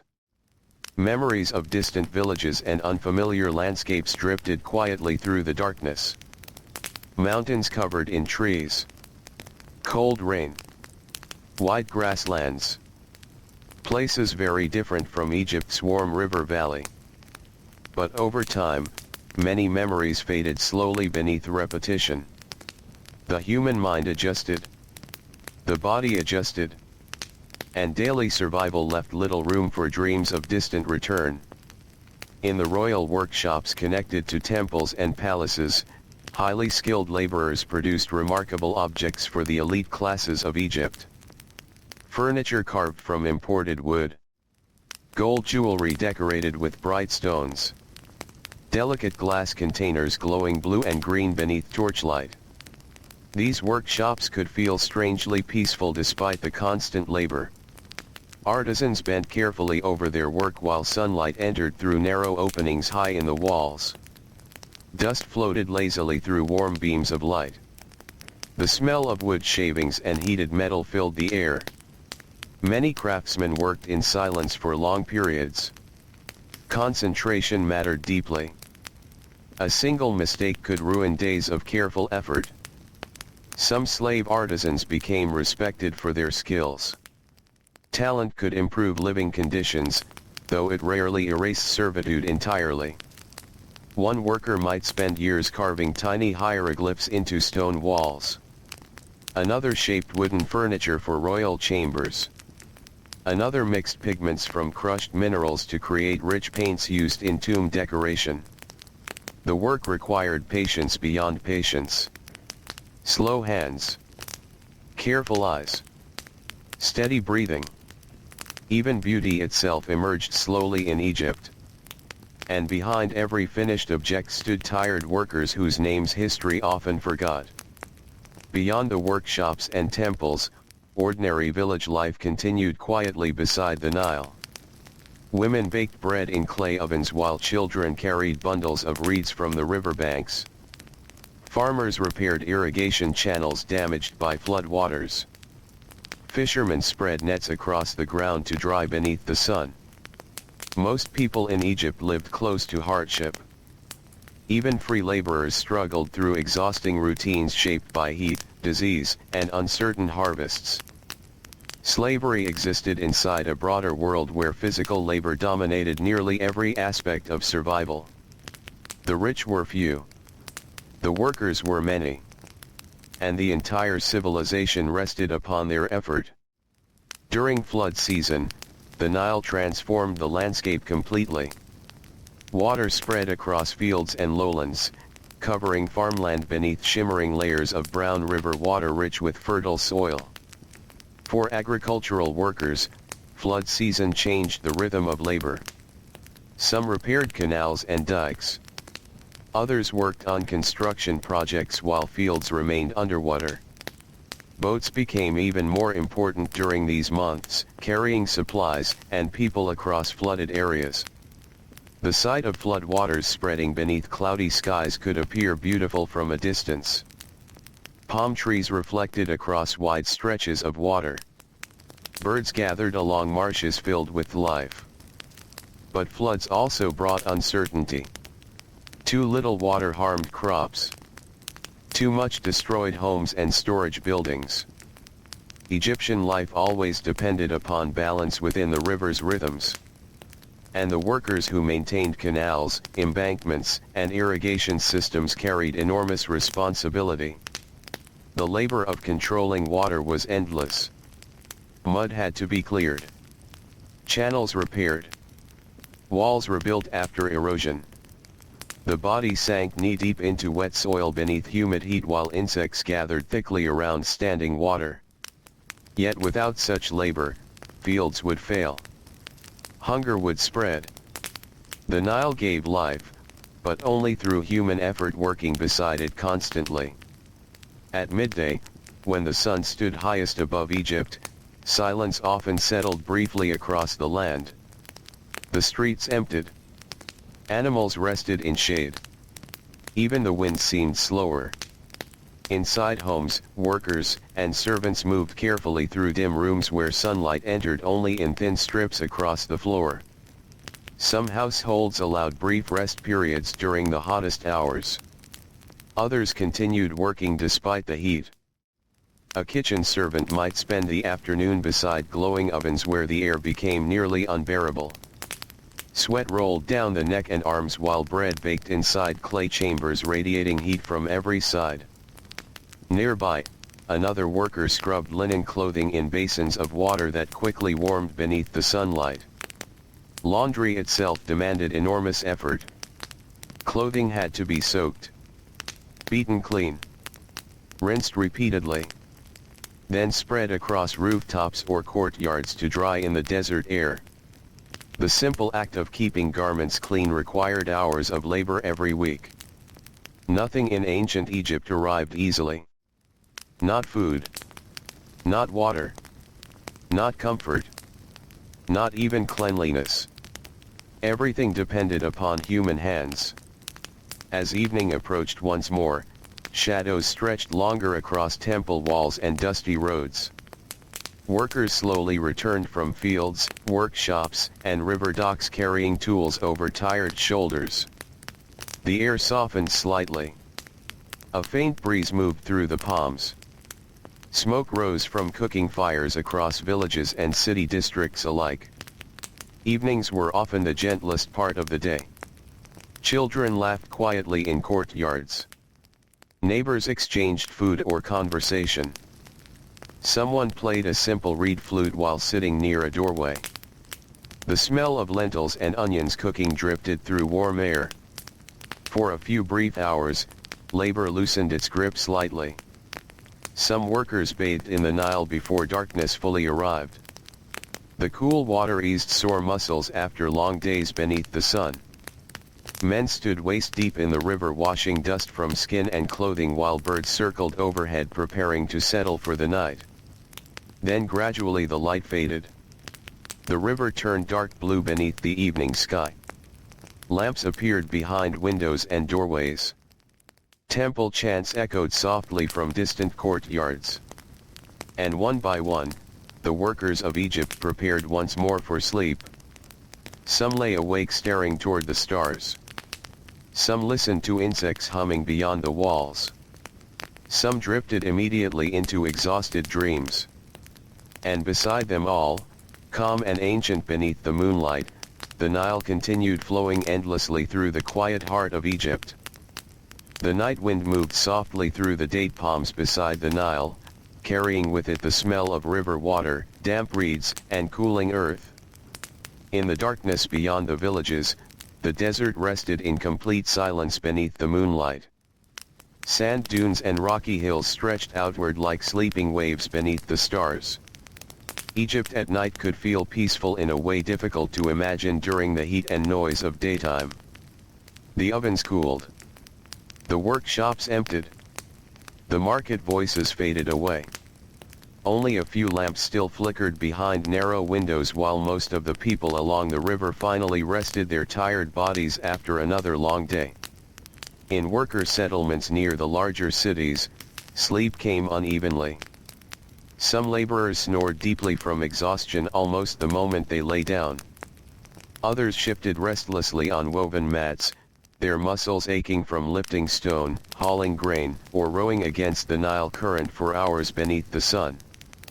A man who worked unloading cargo boats near Memphis rubbed his shoulders slowly before closing his eyes. Nearby, another worker stretched sore fingers darkened by clay from the pottery workshops.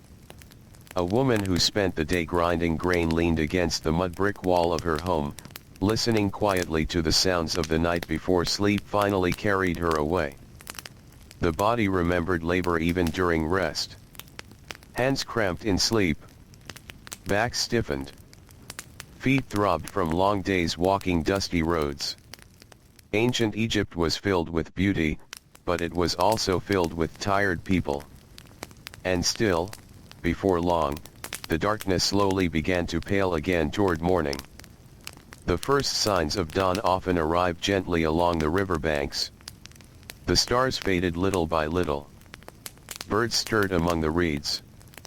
A faint silver glow spread across the eastern horizon. Then workers began waking once more. Some rose immediately from habit. Others remained still for a few quiet moments, listening to the world returning outside their homes. The mornings could feel almost cool for a short while. That brief coolness mattered deeply. Workers hurried to begin difficult tasks before the full strength of the Egyptian sun returned.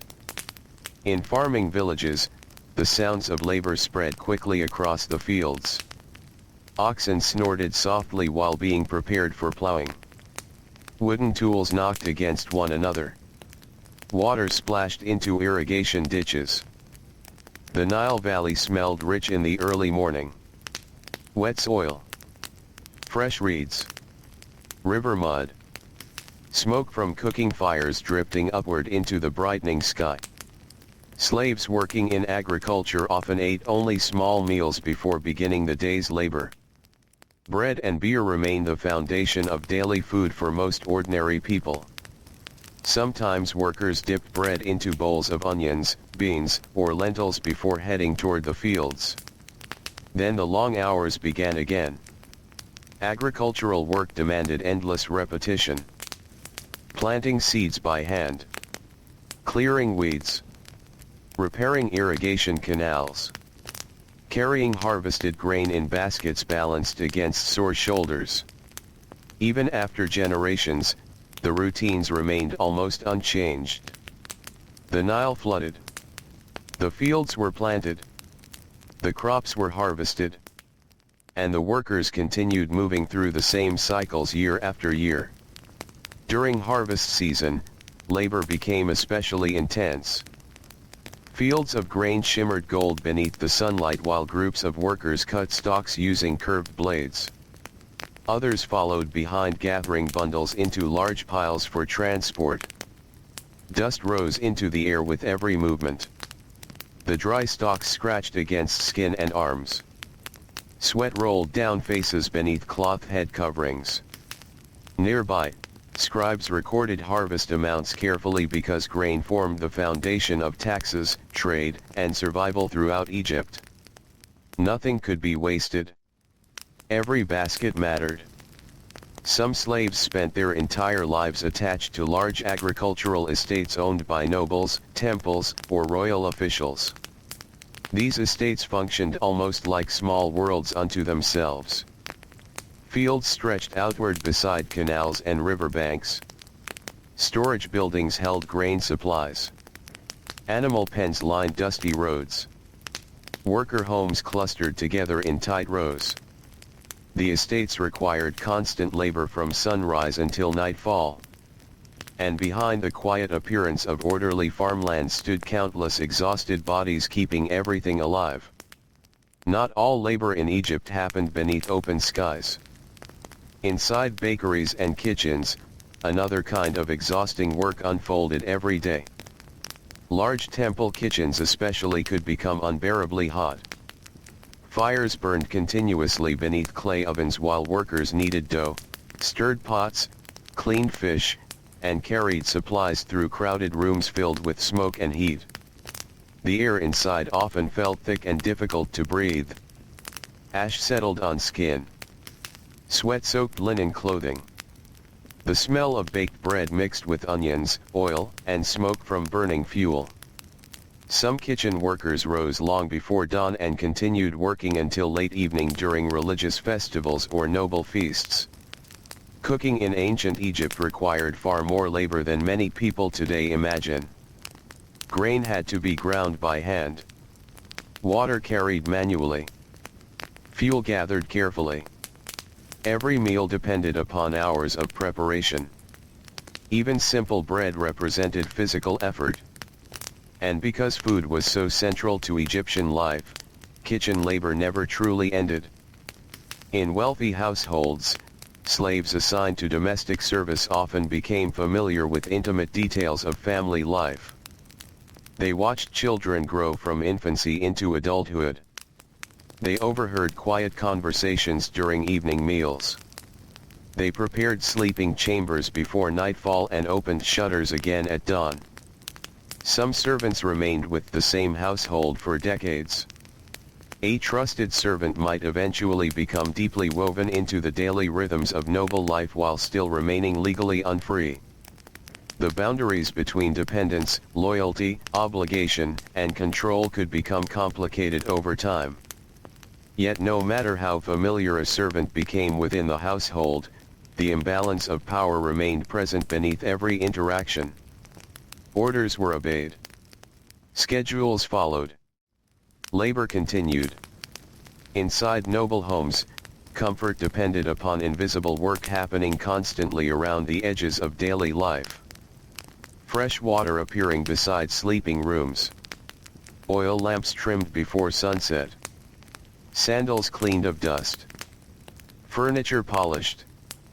Food prepared quietly behind the walls. The wealthy could rest because others labored continuously around them. Farther south, near the stone quarries and desert routes, workers faced harsher conditions. The quarries remained places of relentless effort.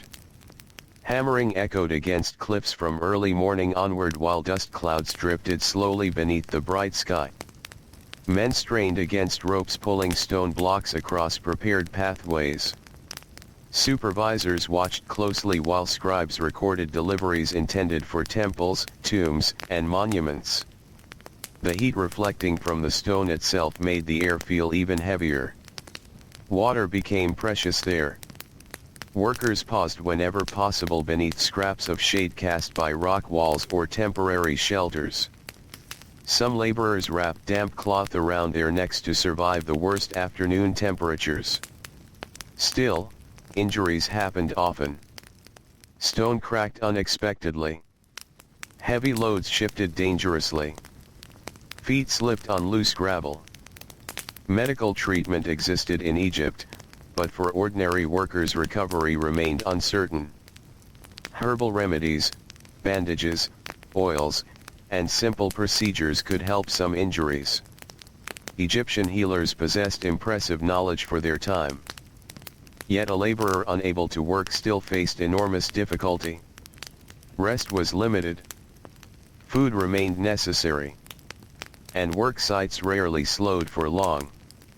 In certain mining regions east of the Nile, conditions became even more severe. Gold mines hidden among barren hills demanded exhausting labor in isolated desert landscapes. The silence there felt different from the fertile river valley. No birds calling from reeds. No cool river breeze. Only wind moving across rock and sand.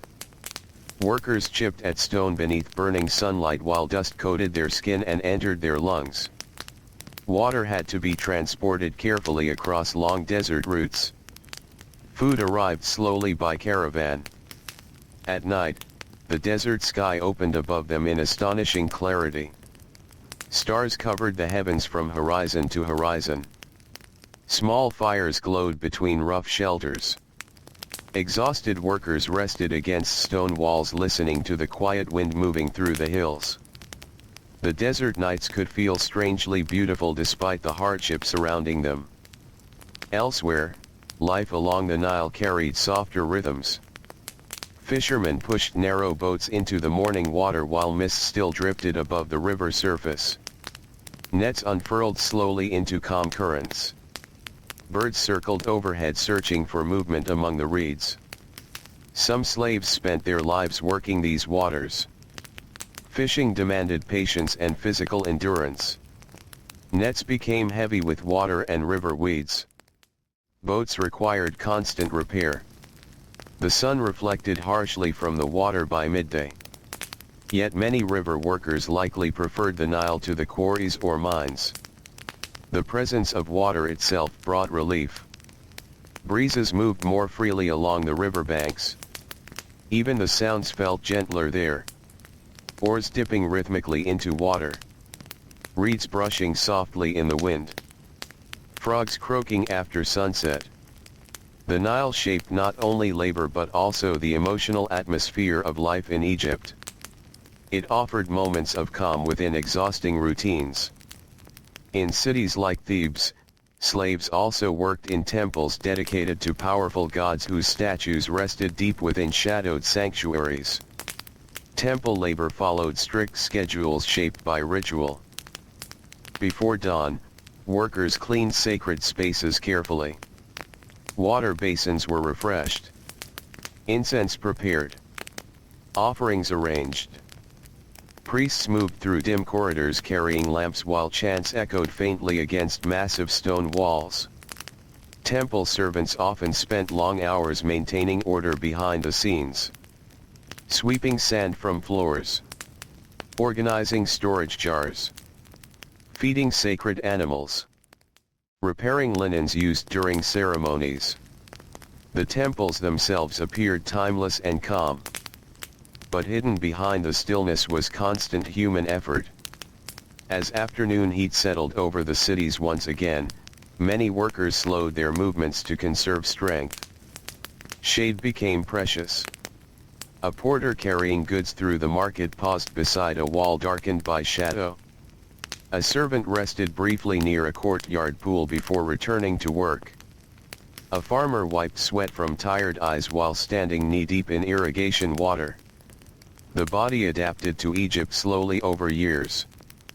Skin darkened beneath the sun. Muscles hardened from repetitive tasks. Workers learned how to move carefully during extreme heat.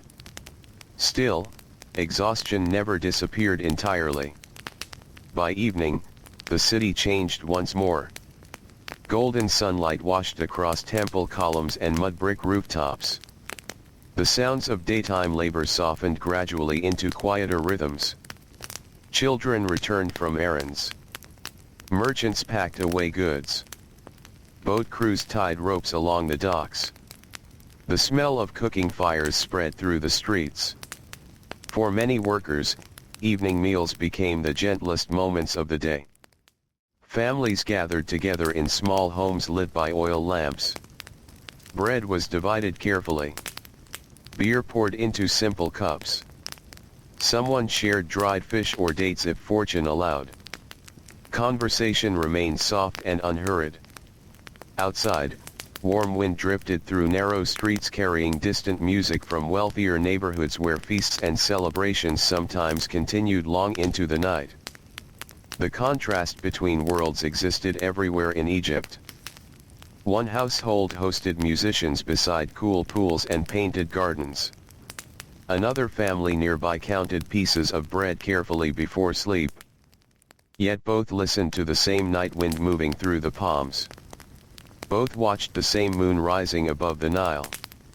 As darkness settled fully across the land once more, workers prepared for another brief rest before morning returned again. A servant extinguished lamps one by one inside a noble home. A fisherman curled beneath a blanket beside his boat. A quarry worker stretched aching arms beneath the stars. Far out beyond the river valley, the silent desert waited beneath silver moonlight. And slowly, gently, ancient Egypt drifted once more into the quiet breathing rhythms of the night. Night in ancient Egypt did not feel empty. It felt full, but quiet. Full of resting bodies, slow rivers, cooling stone, and the soft movement of wind through fields that had carried the weight of labor all day. The Nile reflected the sky like a dark mirror, holding the stars without disturbing them. Along its edges, reeds bent gently, and small creatures moved through shallow water with barely any sound at all. In worker villages, the last signs of evening life slowly faded. A final clay cup was rinsed and set aside. A door was pulled closed. A mat was adjusted one last time on a rooftop. Then there was only breathing. Slow. Even. Heavy with tiredness. For slaves and laborers across Egypt, sleep was not just rest. It was recovery. The body asked for it deeply after long hours of repetitive movement. After lifting, carrying, grinding, digging, rowing, and standing beneath heat that never seemed to fully disappear. Muscles softened in sleep, but the memory of effort remained. Even dreams often carried traces of work. Hands still moving grain. Feet still walking fields. Arms still pulling ropes along river boats. And yet, beneath all of it, there was a kind of peace that came only from exhaustion. The kind that makes the world feel far away for a little while. In the earliest hours before dawn, the Nile Valley could feel almost suspended in time. The air was cooler now. Not cold, but softer against the skin. Desert winds had calmed. Even insects were quieter, resting in hidden places among reeds, cracks in walls, and dry earth. Somewhere in a small farming settlement, a woman turned slightly in her sleep as the first faint birds began to call from the riverbank. The sound was distant at first, then slowly more present as morning approached. In a nearby workshop district, a man who had fallen asleep beside stacked pottery jars shifted and exhaled slowly, still too tired to fully wake. Elsewhere, in a temple storage building, a guard changed position quietly, leaning against a cool stone wall while holding onto the last part of his night watch. The world was not fully awake yet. But it was no longer fully asleep. And that in-between moment, just before sunrise, was often the calmest part of the entire day. Across the river, fields waited in stillness. Irrigation canals lay quiet, their water barely moving. Plowed soil rested in uneven patterns shaped by yesterday's labor. Bundles of reeds sat stacked near the edges of farmland, ready for repairs or construction. Everything seemed paused. Even the Nile itself moved with a slower presence in the early light, as if it too was resting between days. Then the sky began to change. Very gently. A thin brightness appeared along the horizon.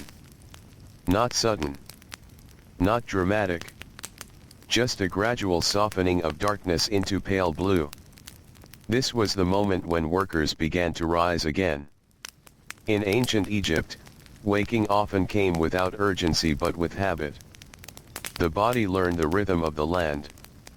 Sunrise meant labor returning. Movement returning. Responsibility returning. A slave in a household might hear the soft footsteps of another servant already moving through the courtyard. A farmer might sense the change in air before opening their eyes. A river worker might notice the first light touching the edge of the boat tied along the bank. One by one, people returned to motion. Water was fetched again. Fire was rekindled again. Bread was prepared again. Tools were lifted again. The day repeated itself, as it always did.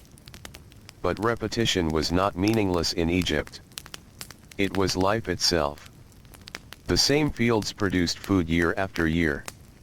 The same river carried goods across long distances. The same workshops created tools, pottery, and cloth in endless cycles. And within those cycles, laborers built entire lives, even when those lives were shaped by obligation rather than choice. Inside homes, morning preparation began in familiar ways. A servant poured water into a basin, the clay cool against hands still heavy with sleep. Another quietly swept dust that had settled overnight across the floor, though more would arrive soon again. In the kitchen, the first bread dough of the day was kneaded. The motion was slow, repetitive, almost meditative in its rhythm. Press.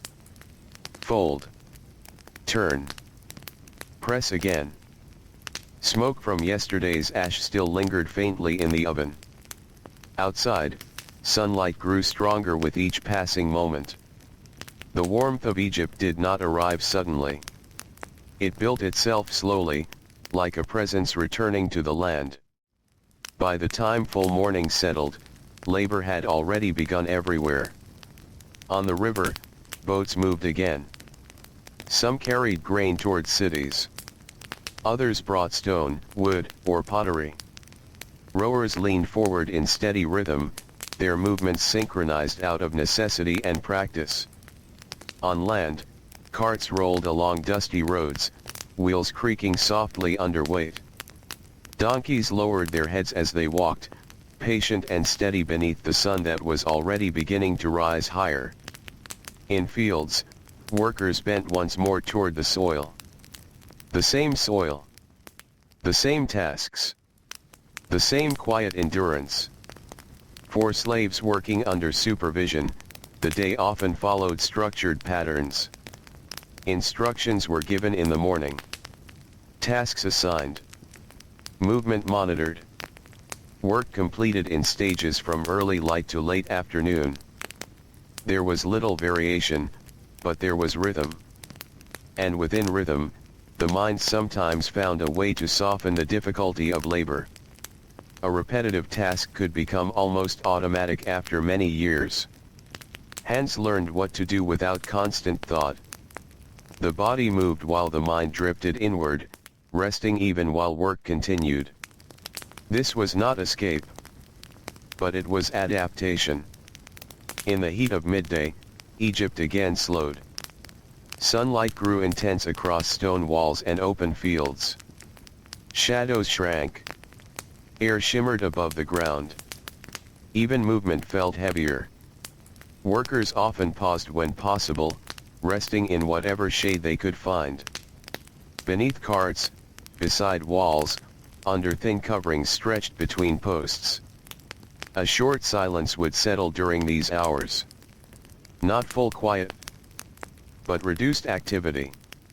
A kind of breathing space within the day. For those working in kitchens or workshops, the heat inside enclosed spaces could become especially strong. Fires continued burning. Ovens remained active.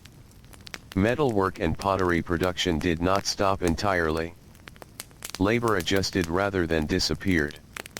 A slower pace. Fewer movements. More careful breathing. And always the awareness that the afternoon would eventually pass. As the sun began its descent later in the day, Egypt changed again. Light softened. Colors grew warmer. The river reflected gold and orange instead of bright white glare. Workers returned from fields and docks in long, tired lines. The sound of footsteps returned to village paths. Conversations increased slightly as exhaustion loosened its grip just enough for people to speak more freely again. Evening carried a gentler feeling. Meals were prepared and shared. Water was drawn. Clothing loosened. Hands washed in basins or river water. The body finally released some of the day's tension. For slaves in households, evening work often continued a little longer. Lamps had to be prepared. Final cleaning completed. Instructions for the next morning quietly received. Only after the household settled would rest finally arrive. In temple areas, evening rituals sometimes created a different kind of atmosphere. Lamps lit along stone corridors. Incense rising slowly. Priests moving in measured steps through sacred spaces. Servants remained nearby, attentive, silent, prepared. Then gradually even the temples grew still. Doors closed. Torches dimmed. Footsteps faded. And night returned once more to Egypt. The Nile reflected the moon again, calm and unchanged.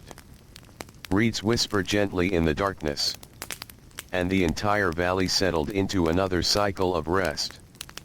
Somewhere along the riverbank, a worker lay down on a woven mat beneath open sky, too tired to think clearly, only aware of the softness of the night air. Somewhere in a village, a child shifted closer to a sleeping parent for warmth. Somewhere in a workshop, tools were set down carefully, left for the morning light. And far above it all, the stars continued their slow, silent movement across the sky, watching over a land that never truly stopped working, but always, eventually, returned to sleep. The night over Egypt did not feel like an ending. It felt like a pause. A long, quiet pause between one day of labor and the next, stretching gently across the Nile Valley like a soft blanket of darkness. The river moved through it without hurry. Without change. As it always had. Along its banks, the sleeping world rested in scattered clusters of life. Villages near the fields. Homes built close to workshops. Temple grounds with their silent courtyards. Docked boats tied to wooden posts that creaked softly whenever the water shifted. Everything remained, but everything was still. Even the wind had softened now, moving only in slow breaths through palm leaves and tall reeds. Inside small homes made of mud brick, families slept close together on woven mats laid across cool floors. The walls held the warmth of the day, slowly releasing it back into the night air. It made the sleeping spaces feel heavy but familiar. A child turned in sleep, resting a hand against the arm of an exhausted parent. A worker sighed quietly, body finally relaxed after hours of strain carried from the fields. Somewhere nearby, a clay jar stood half-filled with water for the next morning, its surface catching a faint reflection of moonlight through a narrow opening. Life in ancient Egypt always prepared for the next morning, even in sleep. In larger households, slaves and servants often slept in the same buildings where they worked. Sometimes in small side rooms. Sometimes near storage areas. Sometimes on rooftops when the night air allowed it. The boundaries between living space and workplace were thin. A servant might wake and be surrounded immediately by the tools of their labor. Cooking pots. Cleaning cloths. Storage jars. Lamps waiting to be lit again. There was no true separation. Only continuation. And yet, within that continuity, there were still moments of quiet stillness that belonged only to the night. The Nile itself reflected this calm. Its surface was smooth, dark, and steady, broken only by the occasional movement of fish or the soft passage of a boat drifting slowly even in rest. Far upstream, water carried silt and soil from distant lands, slowly shaping the land of Egypt year after year. The river did not rush. It did not hesitate. It simply continued. Just like the people along its banks. Before dawn returned, certain parts of Egypt were already preparing for movement. Not fully awake yet, but no longer asleep. In temple complexes, early servants began to stir quietly. Lamps were lit one by one in preparation for morning rituals. Water was carried through stone corridors. Incense containers were checked and arranged. The temples always required preparation before the world fully woke. In agricultural villages, the first sounds of activity came from animals being guided from pens. Oxen shifting their weight. Goats calling softly. Chickens moving through dust and straw. Farmers and slaves alike understood the importance of early hours. The land was cooler then. Work could begin before the sun grew too strong. So the transition from night to morning was never sudden. It was gradual. A slow blending of darkness into light. And within that transition, the entire rhythm of labor was renewed. As the horizon brightened, the silhouettes of palm trees and distant buildings began to appear more clearly. The outlines of Egypt returned from shadow. A worker walking toward a field might notice the faint shimmer of dew on the ground. A servant carrying water might feel the first hint of warmth returning to the air. A boatman might push away from the riverbank while the water still held traces of night's coolness. The world was becoming active again. And with that activation came the familiar return of effort. In fields, hands reached for tools once more. Wooden plows were adjusted. Irrigation channels checked. Bundles of reeds prepared for repair or construction. The soil, dark and rich, awaited further shaping beneath human labor. In workshops, fires were rekindled carefully. Clay was softened again. Stone was measured. Wood was cut. The sound of work slowly filled the air. Not loud at first. Just scattered beginnings. A hammer striking wood. A grinding stone turning. A rope being pulled tight. Then gradually, all of it grew into the steady rhythm of the day. For slaves within these systems, the morning often meant immediate instruction. A task assigned without delay. A direction given before full light had even settled. There was little space for hesitation. The day moved forward whether the body was ready or not. Yet the body adapted. It always adapted. Muscles learned efficiency through repetition. Hands became skilled through endless practice. Feet found familiar paths without thought. Even exhaustion became part of the rhythm rather than an interruption to it. On the Nile, boats once again filled with movement. Rowers leaned forward in synchronized effort, their bodies responding to commands and currents. Cargo shifted as it was loaded or unloaded at river ports. Sailcloth caught the early wind, guiding vessels along slow, steady journeys between cities. The river remained the central road of Egypt. A moving road that never stopped. Along its banks, the scent of wet earth mixed with smoke from cooking fires.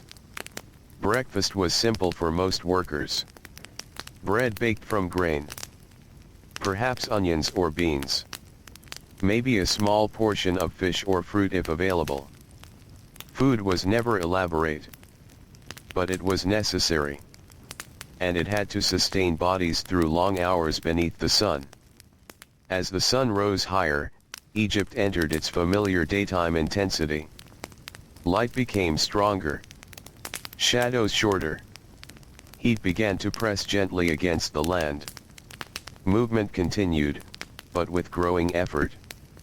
A man carrying grain through a market paused briefly to adjust his load.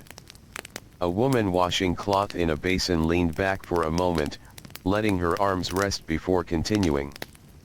A worker in a field wiped sweat from his forehead with the back of his hand before returning to the soil. Small pauses within continuous labor. The day was not made of single moments. It was made of endurance stretched across many hours. In households, servants moved through rooms keeping everything in order as families went about their daily lives. Floors were swept again. Water refilled again. Food prepared again. Nothing stayed finished for long. Clean rooms gathered dust. Empty bowls became full again. Water jars needed constant attention. Everything required maintenance. Everything required repetition. And repetition defined life.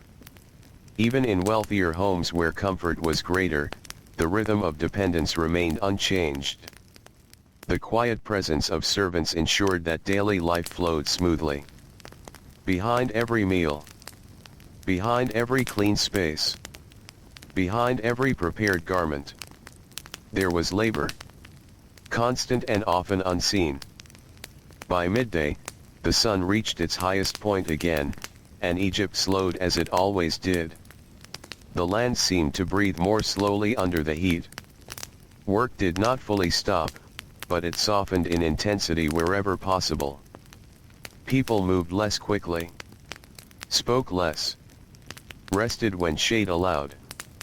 Even the Nile seemed to reflect the heat in its shimmering surface. Some workers sat beneath carts or trees, letting their breathing slow while waiting for strength to return. Others remained at their tasks but with reduced pace, conserving energy for the hours still ahead. Heat shaped behavior as much as labor did. It taught patience. It enforced rhythm. And when afternoon finally began to shift toward evening, a subtle relief moved across the land. The light softened. The air cooled slightly. And the long stretch of daytime labor began to loosen. Workers returned slowly from fields and docks. The sound of movement filled roads again. Conversations became more frequent as exhaustion gave way to shared relief. Evening meals carried a sense of quiet satisfaction. Not abundance, but completion. The day had been endured. And that alone was enough. As night approached once more, lamps began to appear across villages and cities. The Nile reflected small points of light along its surface. The cycle prepared itself again for rest. But beneath that rest, beneath every pause and every sleep, Egypt remained steady in its endless rhythm of labor and renewal. A land shaped not only by kings or monuments, but by the quiet, persistent work of countless ordinary lives moving through the slow breathing of each day. Night returns to Egypt the way it always does. Not suddenly. Not loudly. But slowly, as if the world is lowering its voice one layer at a time. The heat of the day fades from the stones. The river cools again. The wind begins to move more freely between the palm trees and across open fields where work has finally stopped. In the villages, small lamps appear like scattered stars on earth. One by one. Then more. Then many. Inside homes, people settle back into the soft rhythm of evening life. Bodies that spent the day bent over soil, stone, or water now relax into stillness. Shoulders drop. Hands loosen. Feet finally rest. The silence of night in ancient Egypt is never empty. It is filled with the memory of labor. In a small farming settlement near the Nile, a worker sits outside his home for a moment before lying down. His hands are rough from years of planting and harvesting. Dust clings to his skin even after washing. He breathes slowly, letting the cool air touch his face. Nearby, another worker quietly drinks from a clay cup of water. The taste is simple, but it carries relief after long hours under the sun. Children are already asleep inside. The village grows quieter with each passing minute. Only the sound of distant insects and the soft movement of wind through dry grass remains. Along the river, boats rest in darkness tied to wooden posts. Some still rock slightly with the water's movement. Inside them, workers who spent the day rowing or carrying cargo lie down wherever space allows. The river beneath them never fully stops. It keeps moving even in rest. Even in night. In the cities, the larger homes grow still as servants complete the final tasks of the evening. A basin is emptied. A lamp is adjusted. A door is secured. Footsteps fade through corridors that were busy only hours before. Now the same spaces feel calm, almost sacred in their quietness. A servant pauses for a moment in a dim hallway, listening to the distant sound of the city outside. There is music somewhere far away, faint and blurred by distance.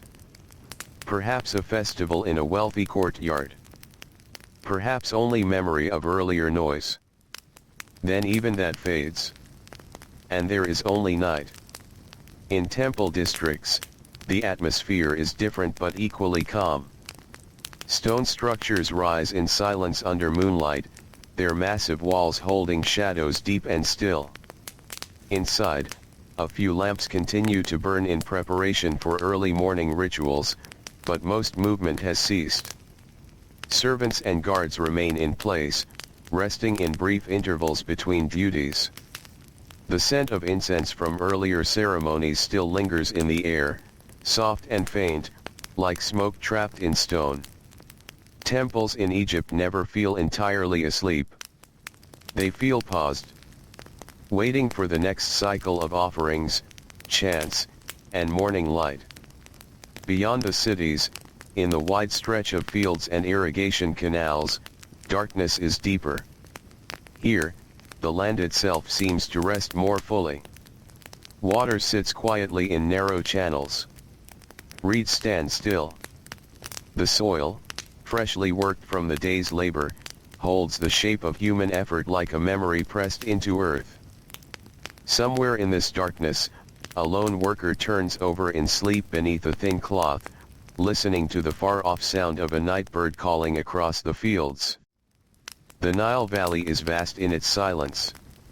Yet it is never truly still. Because even in rest, life continues beneath the surface. The river moves. The wind moves. The night itself moves slowly toward morning. And before long, the first signs of change begin again. A faint brightness appears at the edge of the sky. So soft at first that it is almost unnoticeable. The boundary between night and day begins to blur. In worker settlements, people begin to wake once more. Not all at once, but in scattered moments that ripple through homes and streets.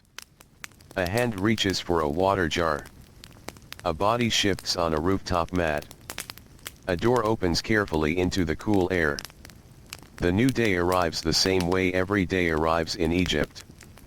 Quietly at first. Then steadily. Then completely. By the time the sky lightens fully, the rhythm of labor is already returning. In fields, tools are lifted again. In workshops, fires are rebuilt. In kitchens, grain is prepared for grinding. On the river, boats are readied for movement. The same tasks.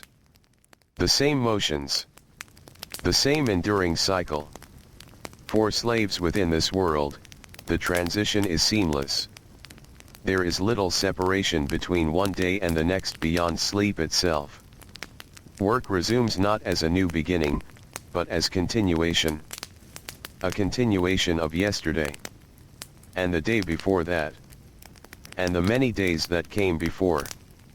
In a household near a busy city street, a servant rises before full sunrise. The air is still cool enough to feel gentle on the skin.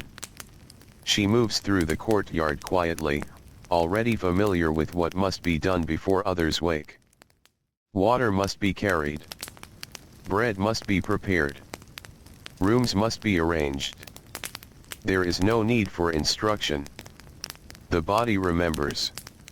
In another part of the city, a group of laborers prepares to load grain onto boats bound for distribution along the Nile.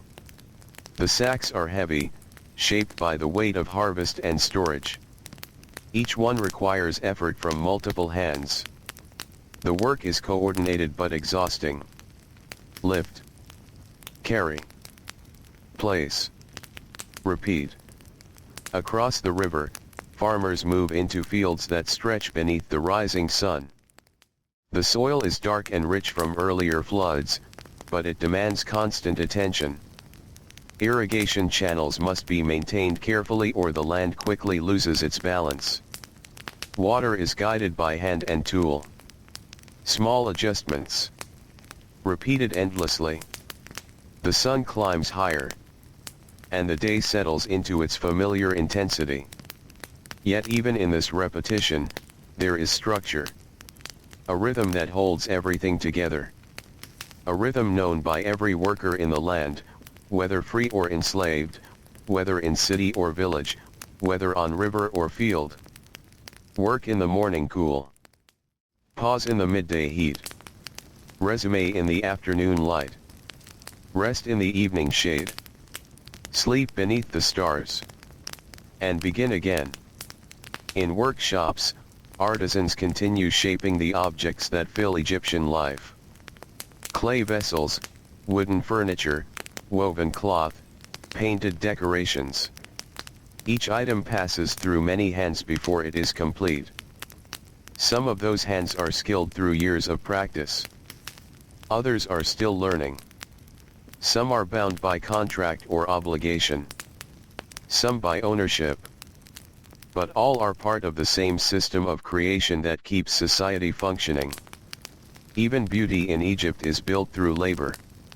Even decoration rests on effort. As afternoon approaches again, the land slows slightly under returning heat. The same pattern unfolds once more across villages, cities, and riverbanks. A worker rests in shade beside a canal. A servant pauses in a courtyard to catch breath. A boatman steadies himself while the river glitters under strong sunlight. Time in ancient Egypt does not rush forward. It circles. It repeats.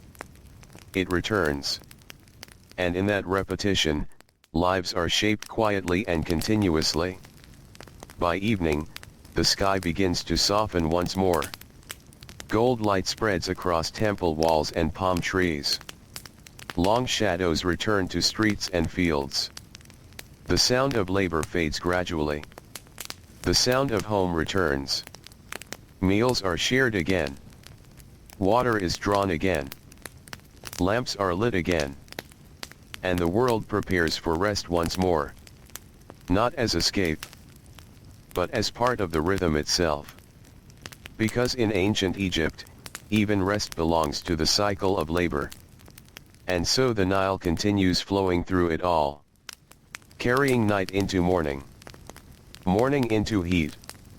Heat into evening. Evening back into night. Endlessly. Quietly. Like breath.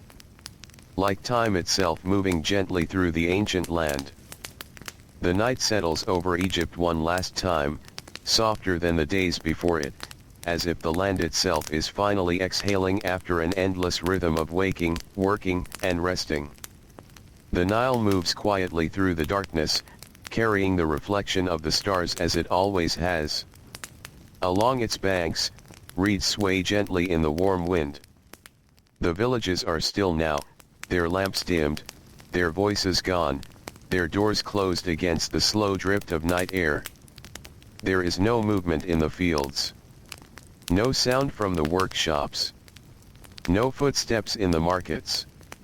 Only silence layered over silence.